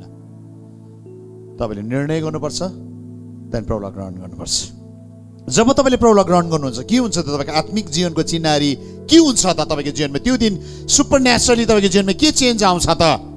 बाइबलले साह्रै मिठो कुरा भन्छ, म पढेर सुनाउँदैछु। गलती 4:6 अनि 7ले यसरी भन्छ, तिमीहरू पुत्र भएको हुनाले परमेश्वरले आफ्नो पुत्रको आत्मा हाम्रो हृदयमा पठाइदिनु भयो, जसले हे अब्बा पिता भनेर पुकार्नुहुन्छ। यसै कारण परमेश्वरद्वारा तिमीहरू अब उपरान्त दास होइनौ, तर पुत्र हौ। पुत्र हौ भने त उत्तरअधिकारी पनि हौ।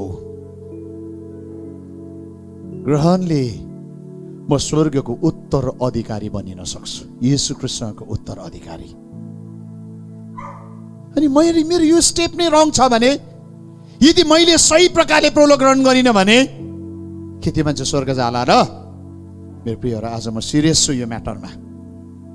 हामी सबै स्वर्ग जान्छौँ भनिकन ओभर कन्फिडेन्ट छौँ, तर बाइबलले यो कुरा भन्छ, येशू कृष्णको रगतले पाप हुन्छ, मानिलिनु पर्ने हुन्छ। आउनुहोस्, आँखालाई बन्द गरौँ। म रिपिट गर्न चाहन्छु यो कुरालाई आँखा बन्द गर्दाखेरि। अनि जसो रिपिट गर्छु, तपाईँ कतिजनाको जीवनमा तपाईँले प्रभुलाई ग्रहण गर्नु भएको छैन भने आज प्रभुलाई भन्नुहोस्, प्रभु म पापी मान्छे हो, आदमवंशी पापी मान्छे हो, मलाई तपाईँको रगतले धोइदिनुहोस्। यो तपाईँले प्रार्थना गर्नुपर्छ प्रियहरू। यो सिल्भनसको प्रार्थनाले हुँदैन, यो कुनै पास्टरको प्रार्थनाले हुँदैन, कुनै प्रफेटको प्रार्थनाले हुँदैन, कुनै टिचरको प्रार्थनाले हुँदैन। यो चाहिँ तपाईँको प्रार्थना हुनुपर्छ, इन्डिभिजुअल।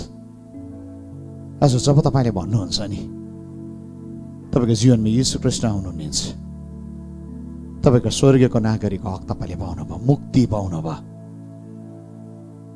पापदेखि, पापको शक्तिदेखि। तर तपाईँले थामेर राख्नुपर्छ त्यसलाई। फेरि पाप गरेर गुमाउनु भएन, गुमाउने चान्सेस छ जीवनमा। मेरो प्रियहरू, आज प्रभुलाई भनौँ, यदि तपाईँ हुनुहुन्छ यो ठाउँमा, कतिजना तपाईँ बोर्न क्रिस्चियन भन्नुभयो, कतिजनाले तपाईँले ग्रहण गरेको थाहा छैन होला, कहिले येशू ख्रीष्टलाई पाउनु भएको, जीवनको कहिले चाहिँ तपाईँ येशू ख्रीष्टसँग जम्का भेट भएको, के त्यो दिन याद छ तपाईँलाई? तपाईँ स्योर हुनुहुन्न, तपाईँभित्र येशू छ कि छैन भने कन्फ्युज हुनुहुन्छ भनेदेखिलाई, अन्योलमा हुनुहुन्छ भनेदेखिलाई आजको साँझ तपाईँ फर्केर आउने साँझ, आजको साँझ तपाईँ येशू ख्रीष्टको वचनमा उभिने साँझ। प्रभुलाई मुखले स्वीकार गर्नुहोस्। म पछाडि यो प्रार्थनालाई दोहोऱ्याउनुहोस्। म एउटा कसरी प्रार्थना गरिन्छ भन्ने कुरालाई म तपाईँको अगाडि राख्दैछु। यदि यो प्रार्थनालाई, यस्तो खालको प्रार्थनालाई तपाईँले टिप्नुहुन्छ, सिक्नुहुन्छ, तपाईँको जीवनमा नि तपाईँ येशू ख्रीष्टसँग मिलापमा तपाईँ छिर्नुहुनेछ। दासदेखि पुत्रभित्र पस्नुहुन्छ, मृत्युदेखि जीवनभित्र सर्नुहुन्छ। स्वर्गीय जीवनको पुस्तकमा तपाईँको नाउँ लेखिन्छ। मेरो प्रियहरू, धोका नहोस्। जब येशू ख्रीष्टसँग तपाईँ भेट्दाखेरि बुक अफ लाइफमा तपाईँको नाम छैन भने धोका होला। त्यो दिन नि तपाईँको धर्म कर्म काम लाग्दैन। त्यो दिन तपाईँले कति वर्ष प्रभुमा बिताउनु भयो, त्यो तर्क तपाईँले स्वर्गमा गर्न सक्नुहुन्न। येशू ख्रीष्टसँग तपाईँको नाउँ जीवनको पुस्तकमा पल्टाइन्छ, खोजिन्छ। कुन दिन तपाईँले येशू ख्रीष्टसँग मुक्तिको हकवाला हुनुभयो, कुन दिन तपाईँले उद्धार पाउनु भयो, त्यो कुरा खोजिन्छ। मेरो प्रियहरू, यस कारण धोकामा नपर्नुहोस्। यदि तपाईँ स्योर हुनुहुन्न आजको साँझ तपाईँको निम्ति मुक्ति चाहिँ कष्टमय प्रभुले कमाइदिनु भयो, क्रुसमा फर्केर आऊ अनि प्रभुलाई भनौँ, प्रभु मेरो सट्टामा तपाईँ मर्नु भयो, मलाई सजिलो प्रकारले तपाईँले मुक्ति कमाइदिनु भएको छ। म त्यो कुरालाई लिन चाहन्छु। जब प्रेरितको 2 अध्यायमा जब पवित्र आत्मा आए अनि 3 अध्यायमा इजरायलीहरूले, सम्पूर्ण त्यो व्यक्तिहरूले सोधे, हामीले पवित्र आत्मा पाउनलाई के गर्नुपर्छ? अनि त्यति बेला नि पत्रुसले त्यही कुरा भने, पश्चाताप गर, पश्चाताप गर, रिपेन्ट गर, रिपेन्ट गर। आज तपाईँको जीवनमा नि तपाईँले पश्चाताप गरेको हुनुपर्छ। मेरो प्रियहरू, म एउटा प्रार्थना तपाईँलाई गर्दैछु। यदि तपाईँलाई भित्रबाट तयार हुनुहुन्छ, तपाईँ स्योर हुन चाहनुहुन्छ, तपाईँको जीवनमा नि भुल नहोस् भन्ने तपाईँ चाहनुहुन्छ, या अन्यलमा तपाईँ हुनुहुन्छ, तपाईँ भन्नुहुन्छ आज म फर्केर आउँछु, तपाईँको लागि मौका छ। म प्रार्थना गर्न चाहन्छु। म पछाडि यो प्रार्थनालाई दोहोऱ्याउनुहोस्। म तपाईँलाई सहायता पुर्याउन चाहन्छु। सहायता गर्न प्रार्थना गर्न जान्नुहुन्न होला, कतिजना नयाँ होला। म सहायता गर्न चाहन्छु। म पछाडि यो प्रार्थना रिपिट गर्नुहोस्। दाइले येशू ख्रीष्ट, म विश्वास गर्छु तपाईँ मेरो निम्ति यो संसारमा आउनुभयो, कल्भरी क्रुसमा मेरो पापको निम्ति मर्न भयो, मेरो पापको दाम तपाईँले तिर्नु भयो, रगत बगाइकन मेरो अधर्मलाई तपाईँले धोइदिनु भयो, मेरो निम्ति मर्नु भयो, गाडिनु भयो, तेस्रो दिनमा बौराई उठ्नु भएको। तपाईँ जीवित येशू ख्रीष्ट हुनुहुन्छ, म विश्वास गर्छु।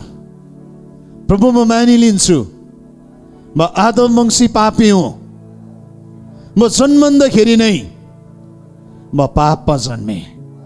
म मानिलिन्छु यो पापलाई येशू ख्रीष्टको रगतले म धोइ माग्छु। प्रभु, जन्मेको दिनदेखि अहिलेसम्म मैले जानी जानी पाप गरेको छु। यो पापलाई म मानिलिन्छु। येशू ख्रीष्टको रगतले म क्षमा माग्छु। येशू ख्रीष्टको रगतले धोइ माग्छु। प्रभु, म मानिलिन्छु जन्मेको दिनदेखि अहिलेसम्म मैले अन्जानमा पाप गरेको छु। यो पापको निम्ति म क्षमा माग्छु। मलाई तपाईँको रगतले धोइदिनुहोस्।